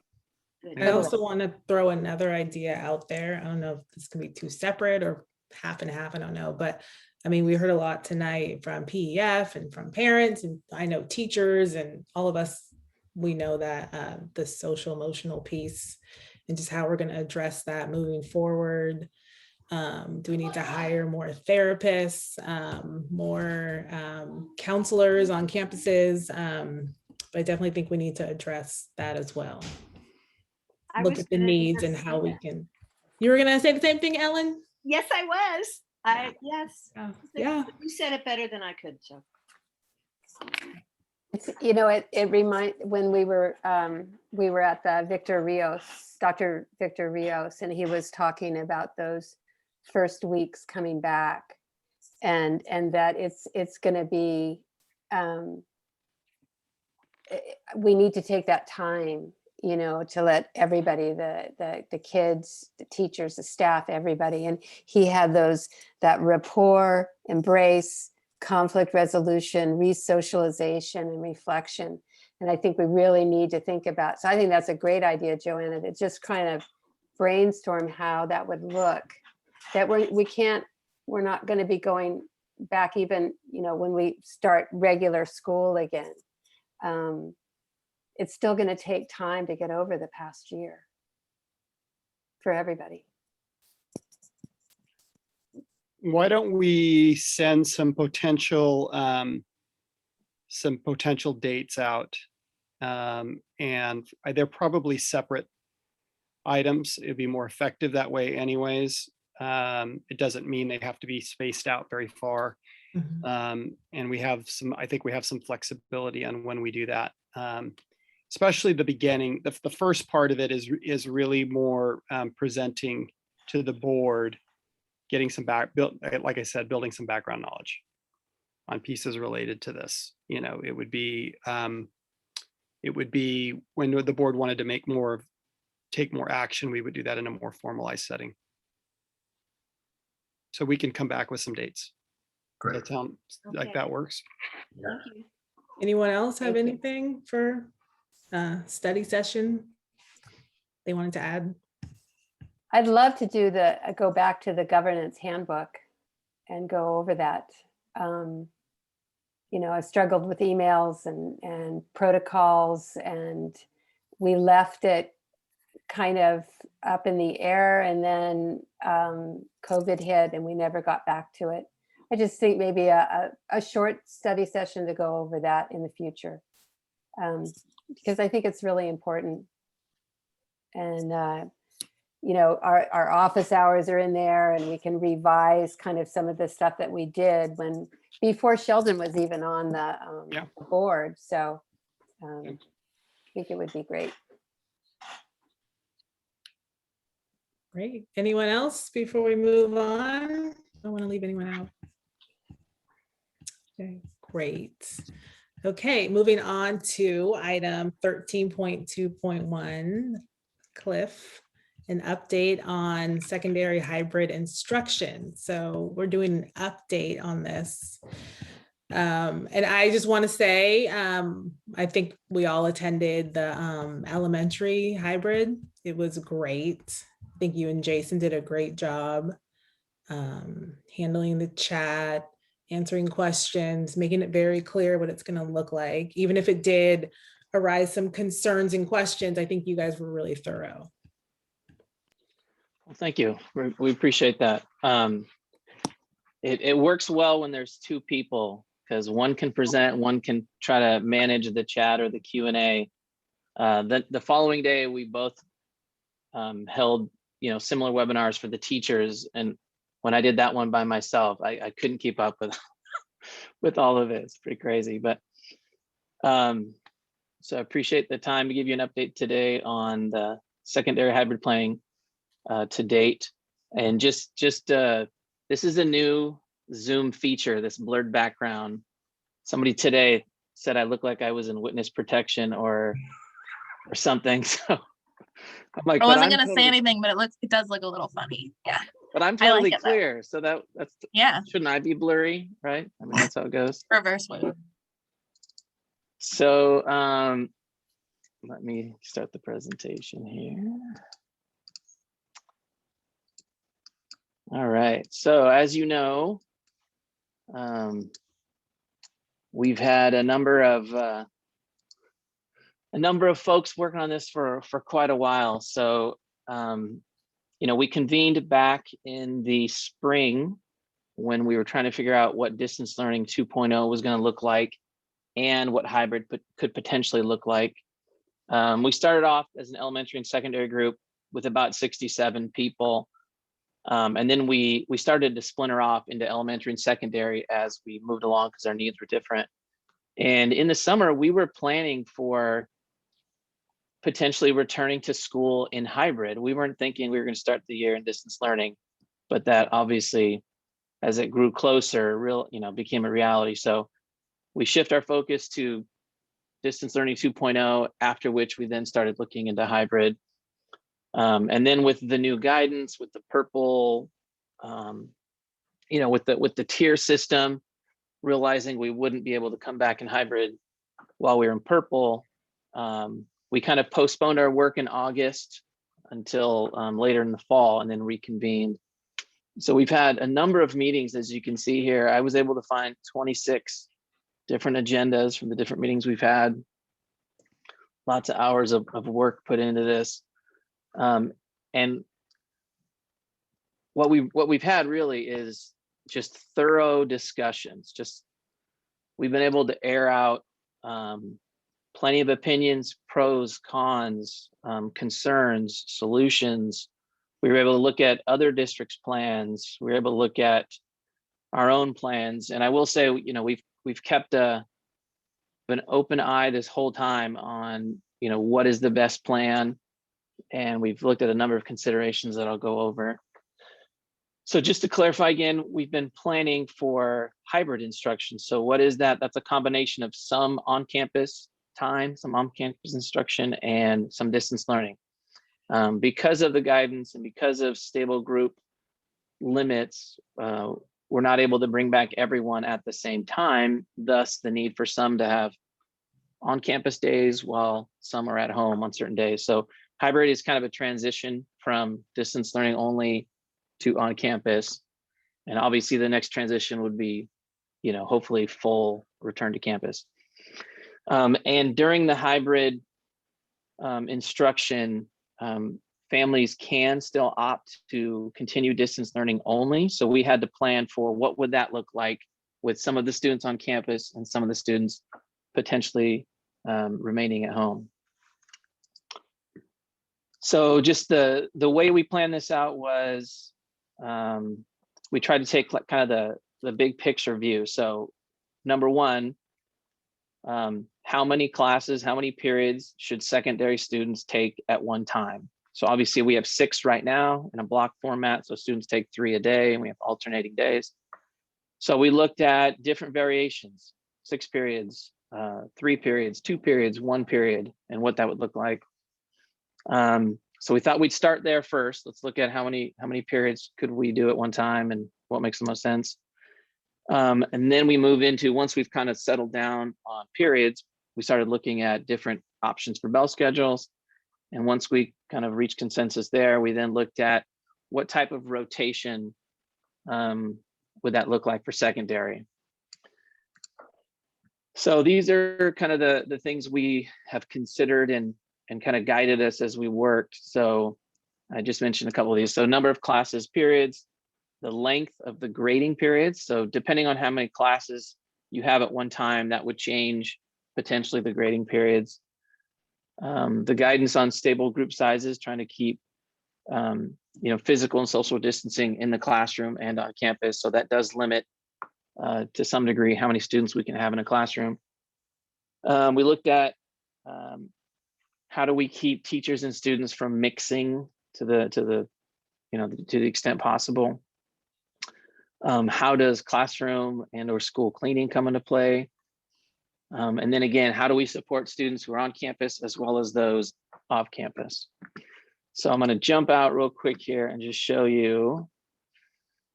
I'm not going to go into detail on all of these, but we had 8 different schedules that we were discussing.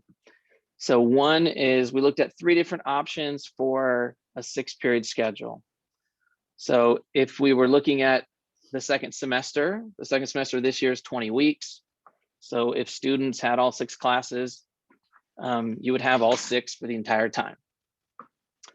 And the way we broke these down is we tried to analyze how many periods, what type of rotations, how many groups or cohorts or teams would the students be divided into? How many stable groups would a student be in versus how many would a teacher be in? And then how does it work? How many days on campus versus how many days at home? And just what does that look like? So there was 3 different options of a 6-period calendar we looked at. So just slight variation. So this first one, all 3 groups come onto campus for 1 day for their A day.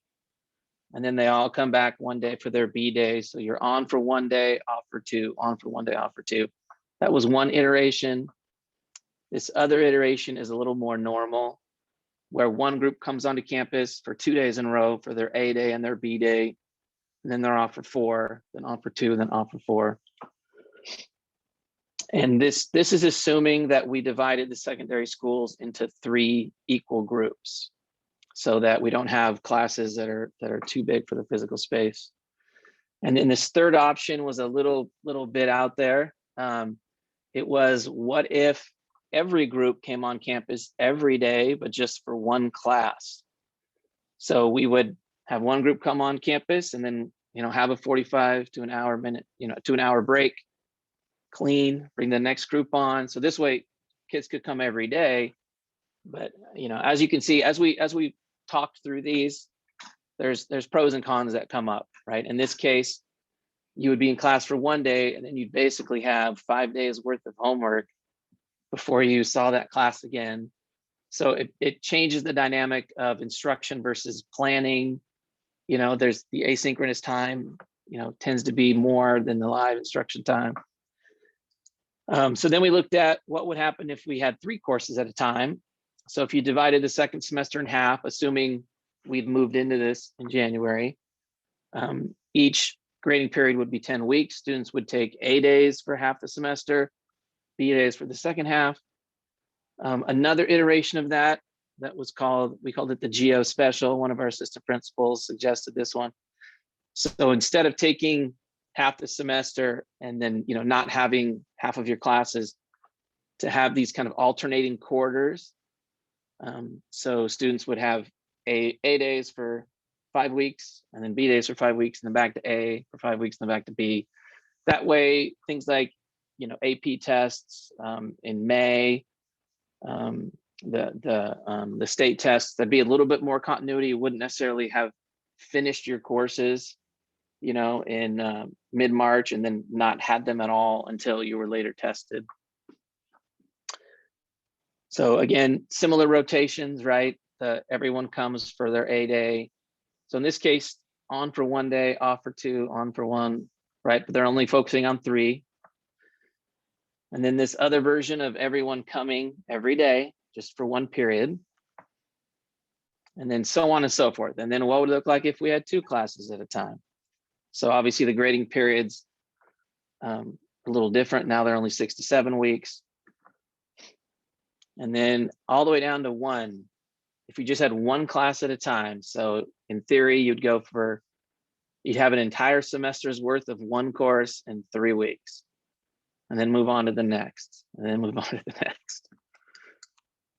So we looked at all these different options and weighed them.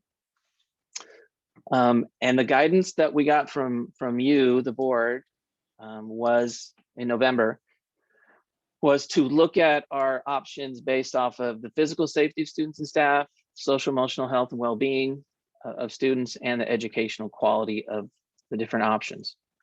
So I already did that. So then we did that as a group, and this is a straw poll from one of our meetings. So we rated everything based off of physical safety, social emotional well-being, and educational quality. And some of this kind of makes sense, right? 1 period at a time, clearly the safest. You're only mixing with 1 group of students. A teacher still mixes with 6 because they or 5 because they have 5 classes, or 6 classes. But educational quality, we felt like that wasn't very sound. That's a very truncated timeline to try to get everything in the semester in 3 weeks. And that might be difficult for students, and thus social emotional health obviously would be affected as well. That's a lot of pressure, that's a lot of stress. So we kind of weighed these out. And then we had folks, we took those results, we had folks kind of vote on their top 3 preferences from the 8 choices. And you can kind of see here how folks voted. So the 3 period options came in with a lot of support, as well as one of our 6 period options. So we're starting to narrow down from the 8 to some more reasonable numbers. So this is the same information, just shown a different way. So our top 3 were these 2 3-period options and our original 6-period option. All right, so from there, we decided to start building out bell schedules for all of these options, for both 6 periods and 3 periods, and just kind of see where we go and what we learn. So when building bell schedules, we looked at, again, the number of classes and periods, the length of the classes each day, how we can best minimize group mixing, how do we include time for both on-campus and distance learning only students and or instruction, and how is it compatible with our current distance learning schedule? Because depending on case rates and everything, we may have to flow into one and back out to another. So just want to make sure they're compatible. So we came up with, basically, we were looking at 4 different versions. So the first is distance learning, on-campus learning in the morning with 60-minute periods. And then in the afternoon, there would be check-ins with the distance learning only students. Okay, so that's one version. Another version was on-campus instruction for the students in person in the morning, and then in the afternoon, an equal amount of time of distance learning for students at home. And then a third option was, this looks very familiar, this is the same as our distance learning schedule, was simultaneous. So somehow, some way, doing it all at one time. So some students would be in person, the other 2/3 would be at home. So in this way, teachers would, have all the students at the same time, whether virtual or in person, and not have to necessarily teach every lesson twice. This was a different iteration with a slightly longer period. And then the last option was longer periods. This would mean that we would have met our instructional minutes with our periods, and there would not necessarily be any asynchronous work that would have to be assigned to reach our minutes. So we looked at we basically came down to, it's got to be one of these 4. We're either doing it simultaneously, we're doing it in the morning and then doing a check-in, or we're giving both groups equal time, or we're doing longer periods.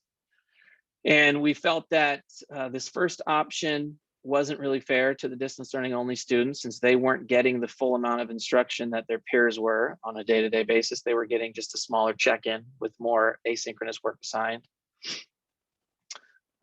So we were kind of left with bell schedule 2 and 3 as kind of our main contenders, and you'll see those results in a second.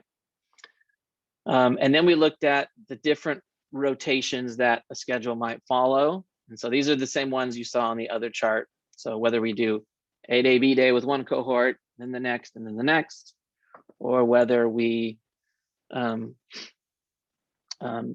some of these different rotations. And this was about the time that we were learning from other districts and other schools that there was a significant amount of students staying in distance learning only, that they didn't necessarily need to have as many teams or cohorts. So we started looking at, what if we only needed 2 groups to come in person because there was enough students who chose distance learning only. So it just changes the rotation a little bit. Students would be on campus 2 or 3 days a week rather than, only 2. And then we looked at some other versions of, if we had every week look exactly the same, this again would be 2 cohorts, 2 teams, 2 groups, where every Wednesday, similar to the elementary schedule, would be an asynchronous distance learning only day. And then these other ones, we killed them. So you can see, this very thorough. We went through every iteration, every possibility. and we talked them through pros and cons, concerns, solutions, and then ultimately would take kind of a poll. So this was those 4 schedules. Which one should we continue working on and which one should we not? So you can clearly see here, this straw poll had schedule 3 as a, definite, and then schedule 2 was still in the mix. So we then did the same with the calendars, and this is the result of our work so far. This is where we have consensus with our group. So the group preferred the model where teachers were doing, we were doing it all at once, not 2 different, a morning and afternoon schedule. And then depending on the family surveys that we're going to do, we kind of left both these rotations on the page, depending on the results. So we may end up only doing 2 cohorts in person, or we may do 3. It just kind of depends on the results. So these ones are still in play. And we did also wanted to note that we're trying to find the solution that's the best fit for most. And we do have some unique schools and unique programs in our district that won't follow this exactly, including Mary Collins, right? They have a 6 to 8 middle school program, PACS or 7-8 program, and then some of our continuation high schools. They've been in on this planning and been participating with our group, but they may have a slightly different model at their school.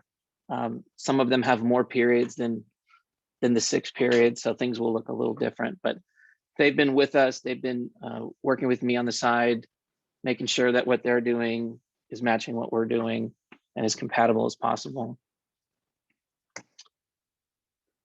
So the other part is, so what will this look like? What does hybrid look like when you come on campus? We're going to be talking more about this when we do our parent webinar, but if you were part of the webinars last week, you noticed we talked about this as well. So school's going to look different. We're excited to have the possibility of having students back on campus, but we will be following, certain norms, obviously social distancing on campus, physical distancing in the classroom, mandatory face coverings for all students and staff, smaller learning groups, no large gatherings on campuses, hand hygiene, and then daily symptom screening for staff and students before they leave home, before they come to work, before they come to school. Our schedule would look like this. And depending on the results, our students will either be divided into 2 or 3 groups. One of those groups comes to campus on a particular day while the other 2 distance learn. And we still will have time for academic time in the afternoon. Students will have grab and go meals that they'll take home. They won't eat on campus. So next steps, we're going to be working with our PFT colleagues on what exactly are the options for teachers who would need to be providing instruction for students who are in person, along with the students who are distance learning at home, whether they're distance learning only, and also those who are distance learning on that day because their team's not on campus. So there's a number of ways that can happen. I know there's a lot of angst and concern around this, just because it's asking our teachers to do something they've never done before, which is be everything to everyone all at the same time, virtually and in person. So we're working with our learning innovation team and director on what are the different ways that we could do this, and it may look different teacher by teacher. We may have some that will try to make it fully interactive. We may have others who it may be more of a Zoom type class with a cohort in person. So we're going to work with our colleagues on that. And then we're going to be hosting a secondary parent webinar in a few weeks, and we'll invite parents, and we're going to do similar to what we do with elementary, go over not only what the schedule looks like and the rotation, but just what school looks like in this COVID era. So a lot of those safety things and face coverings and visual cues and signage around campus of where to walk, where not to walk, where to stand, things like if you arrive at a bathroom and there's already a certain number of people in there, you need to wait till someone comes out. So things like that we're going to have to kind of reorient and reteach students on. And then we're going to put out a instructional model preference survey to families following the webinar, just like we're doing right now with elementary. So families, have a full sense of what it will look like and can let us know whether they want to participate in the on-campus hybrid when we can do that, or whether they will prefer to stay in distance learning. So wanted to say thanks to our group and all those who put in a lot of time over the summer and during the school year. We've had a lot of wonderful conversations, and they weren't all easy. We had plenty of disagreements, plenty of roadblocks. But I will say, everyone had, the goal in mind of finding the best possible plan for our school, for our students in our district. And during this process, the guidance changed a couple of times. So including January 14th, just as we were kind of reaching the end of our planning. And we kind of compared our plans to the guidance. And I'm happy to say some of the suggestions and recommendations they give for secondary schools, we are doing.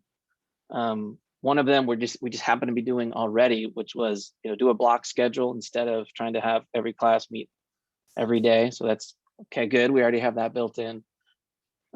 It's really difficult to minimize the group mixing unless you really do go to like one class at a time or two classes at a time. So trying to follow the guidance as best we can by minimizing cohort mixing while balancing all of the other factors. So just wanted to give a shout out to all those who worked and participated and did a great job. And our work's not done.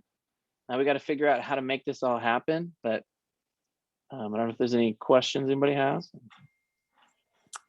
I have a question about the tech capability.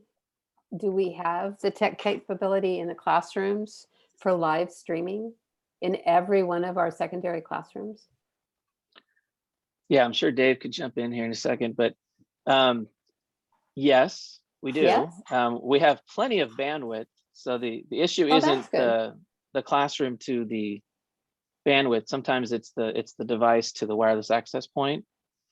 But we've been talking about ways to mitigate that. Like, for example, if the teacher were Zooming in class to the students at home, you wouldn't necessarily need the students in class to also be on the Zoom, right? The teacher could project the Zoom up onto the screens, and they're in the meeting. So you really only have one device that's streaming versus, 8 to 10 all at the same time, as well as the students at home. Dave, you want to jump in here? I know you popped on. Yeah, sure. Last July, as we turned from June to July, we were able to upgrade our wired internet service to Sonic Dark Fiber, which gave us a 10 gigabit per second backbone from each one of our schools to the district office, and then from the district office up to the internet. And so that is far greater bandwidth than we need and we would access even with streaming from all of the classrooms, and gives us potential for growth into the future for things like voice over the internet for telephone service, etc. So like Cliff said, we have plenty of bandwidth.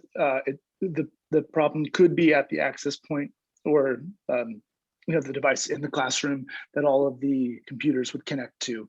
Sometimes those can be problematic. Not that they don't have the bandwidth to support it, but they can just be a little bit fickle. So that would be the challenge. But we're working actually on that at this point, and hope to have it all shored up if and when we're able to return. So in some cases, we may need to hardwire the teacher in, if the access point is causing issues. What was the other thing I was just going to say on that? So I mean, we've been thinking about this for a while. Another thing is if you have multiple people on the same Zoom in the same room, you have audio echo interference, right? So you've got to figure out how to resolve that, whether through headphones or only having one audio source. So we're going to be working together on what are some of those best practices and what are others doing, that's working for them. So we don't have all those answers right now. Sheldon, you had a question? Yeah, I have a question. And first, I just wanted to say thank you to your team and all the folks who contributed to this. I know it was painful to go through the process and the tedium of having to, analyze these 8 options.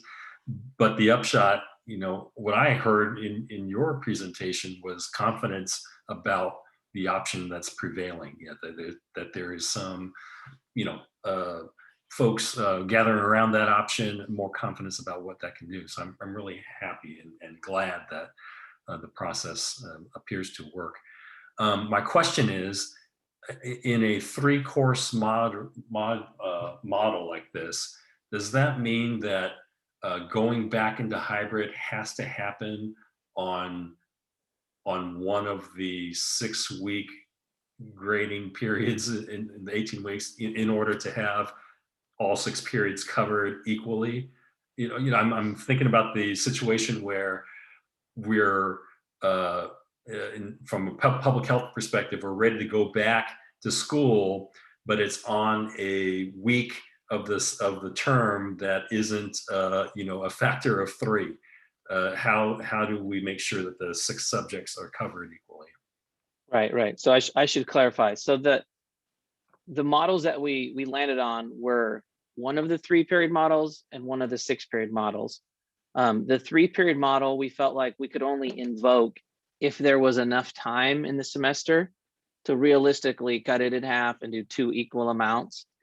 But judging by the vaccination timelines that we're aware of and that may or may not, come to fruition, it's looking like 3 periods is not going to be our option. It's going to be the 6-period option, because we're looking at late April, early May-ish, maybe. And so if that were the case, we wouldn't do 3 periods for 2.5 weeks and 3 for the other. We would just continue with 6.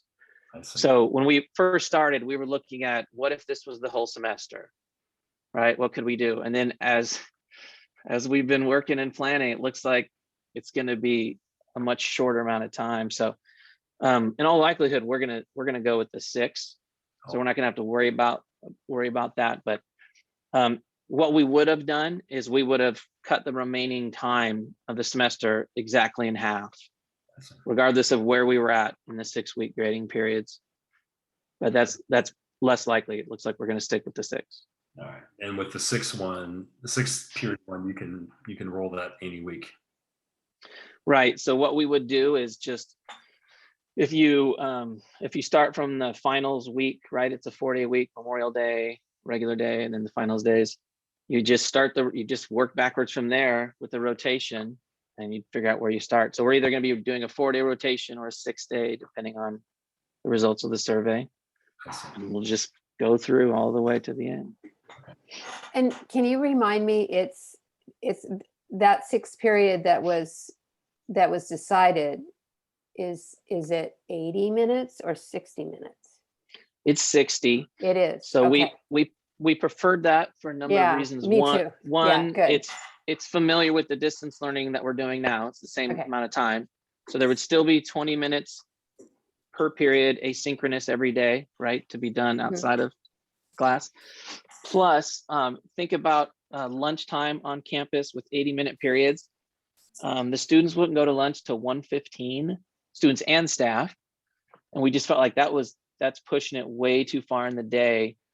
And then that makes academic time even smaller. So we felt like that 60 made a lot of sense. Students are leaving campus at 12:15. They can grab their meal and go. And they get a meal for that day and breakfast for the next day. And then on Fridays, they get meals for the weekends. So that, for a number of reasons, that made the most sense for us. We did talk about that we looked at a 70 and an 80 and just felt like 60 made the most sense. I have a question about the screening. Is it going to be like an app that they have to download? Is it like, what is, how are they going to do the daily screenings? Mean the students from home or in Yeah. person? So the students from home would Zoom. It would Zoom like they are now. So the I mean, teacher like would. the health screenings, like before they come to campus. Oh, okay. Yeah. That's what you meant.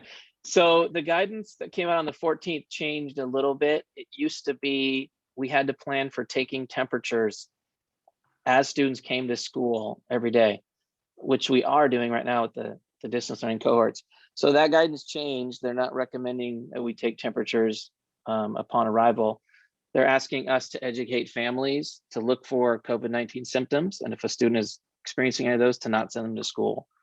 So that's gonna be part of our rollout is these are the symptoms, referring them to the CDC site as well, because there's like these are the most common symptoms. And then there's a list of other symptoms that pop up from time to time. The latest statistics I've heard that I keep quoting are, of those COVID positive, only 13% had a temperature. So I think that, while clearly if you have a temperature, you shouldn't be at school. That's not part of what we're going to do when students show up to campus is take their temperature. It'll be part of the home screening. Same with employees, right? As you wake up each day, do I have any of these? Am I feeling any of these? If so, I would stay home. But there's not anything that they have to input anywhere. No, there's not an app, there's not a paper. No, they would just keep their student home.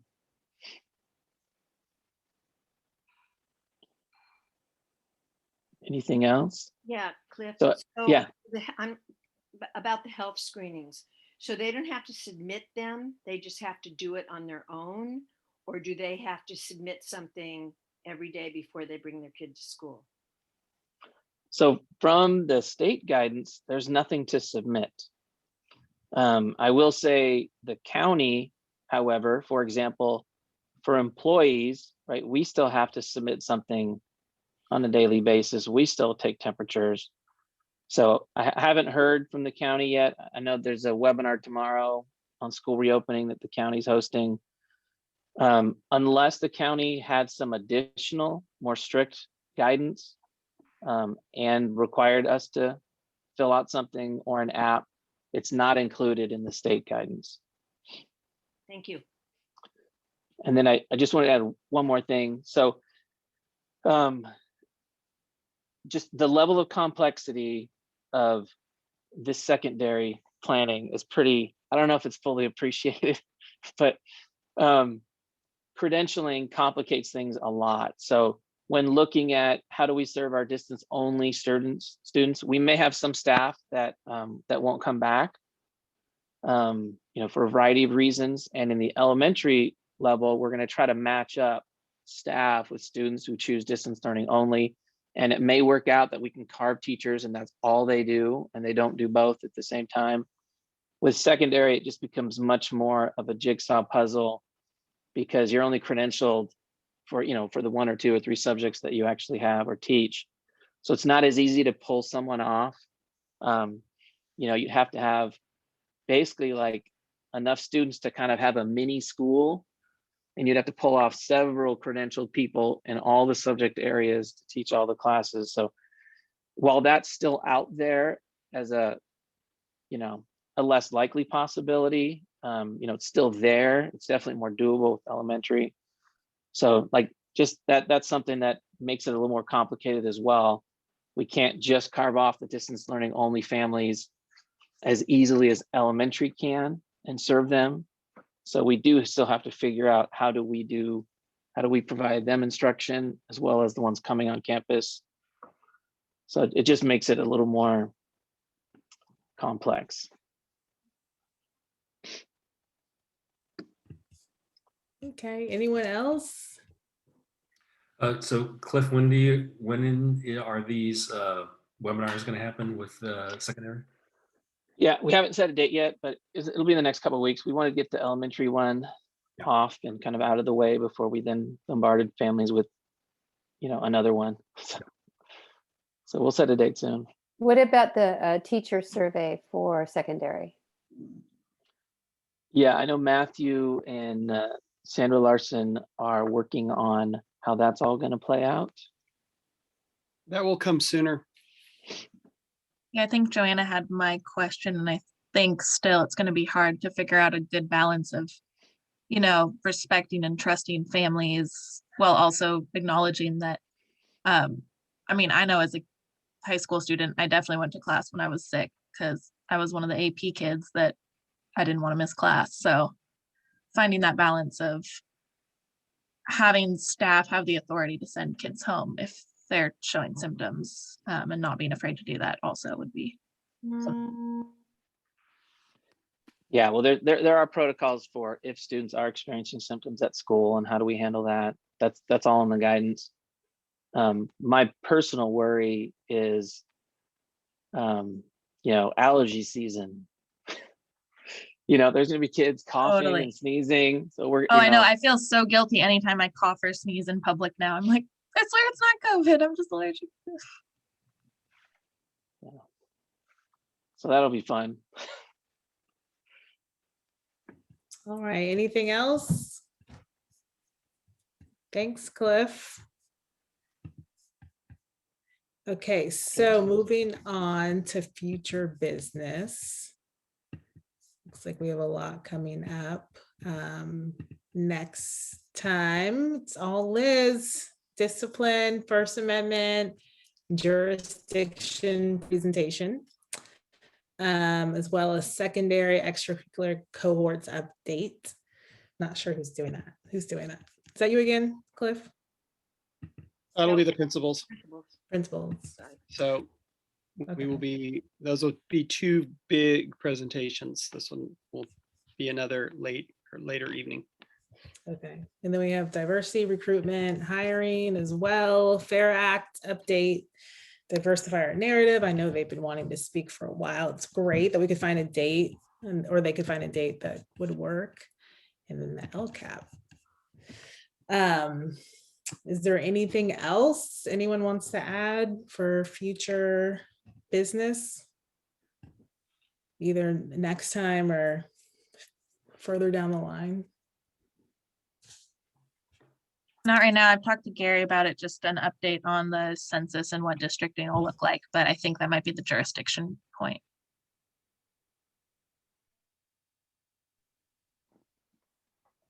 And I've brought mine up too, counseling support. I'd love to see more counselors like on the K-8 campuses, like an academic counselor there to handle social emotional as well as academic support. So I'm hoping we can talk about that at our study session. Valley and PACS, right? Yeah, yep, absolutely. And I wanted to bring up something Caitlin brought up like 2 years ago. I mean, obviously when students are back, like having access for everyone for feminine products, having that available. So if we could talk about that, it doesn't have to be next time because it's pretty full, but maybe the March 9th. Since we're talking about a lot of equity issues then as well. Yeah, I think Chris gave us a cost update, but maybe an action item to vote on that would be awesome. Oh, that'd be good. Anyone else?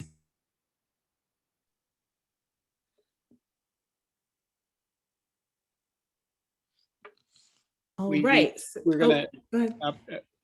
so we're gonna adjourn back to closed session, but we won't have anything to report out. Okay. So, I don't know how to end the meeting. We just adjourn. Yes. Thank you, everyone. We're going to adjourn to closed session. Matthew, you're gonna open that up. Thank you. Thank you for attending, everyone. Are we using the same Zoom? Same one. Yeah. Okay. Good question.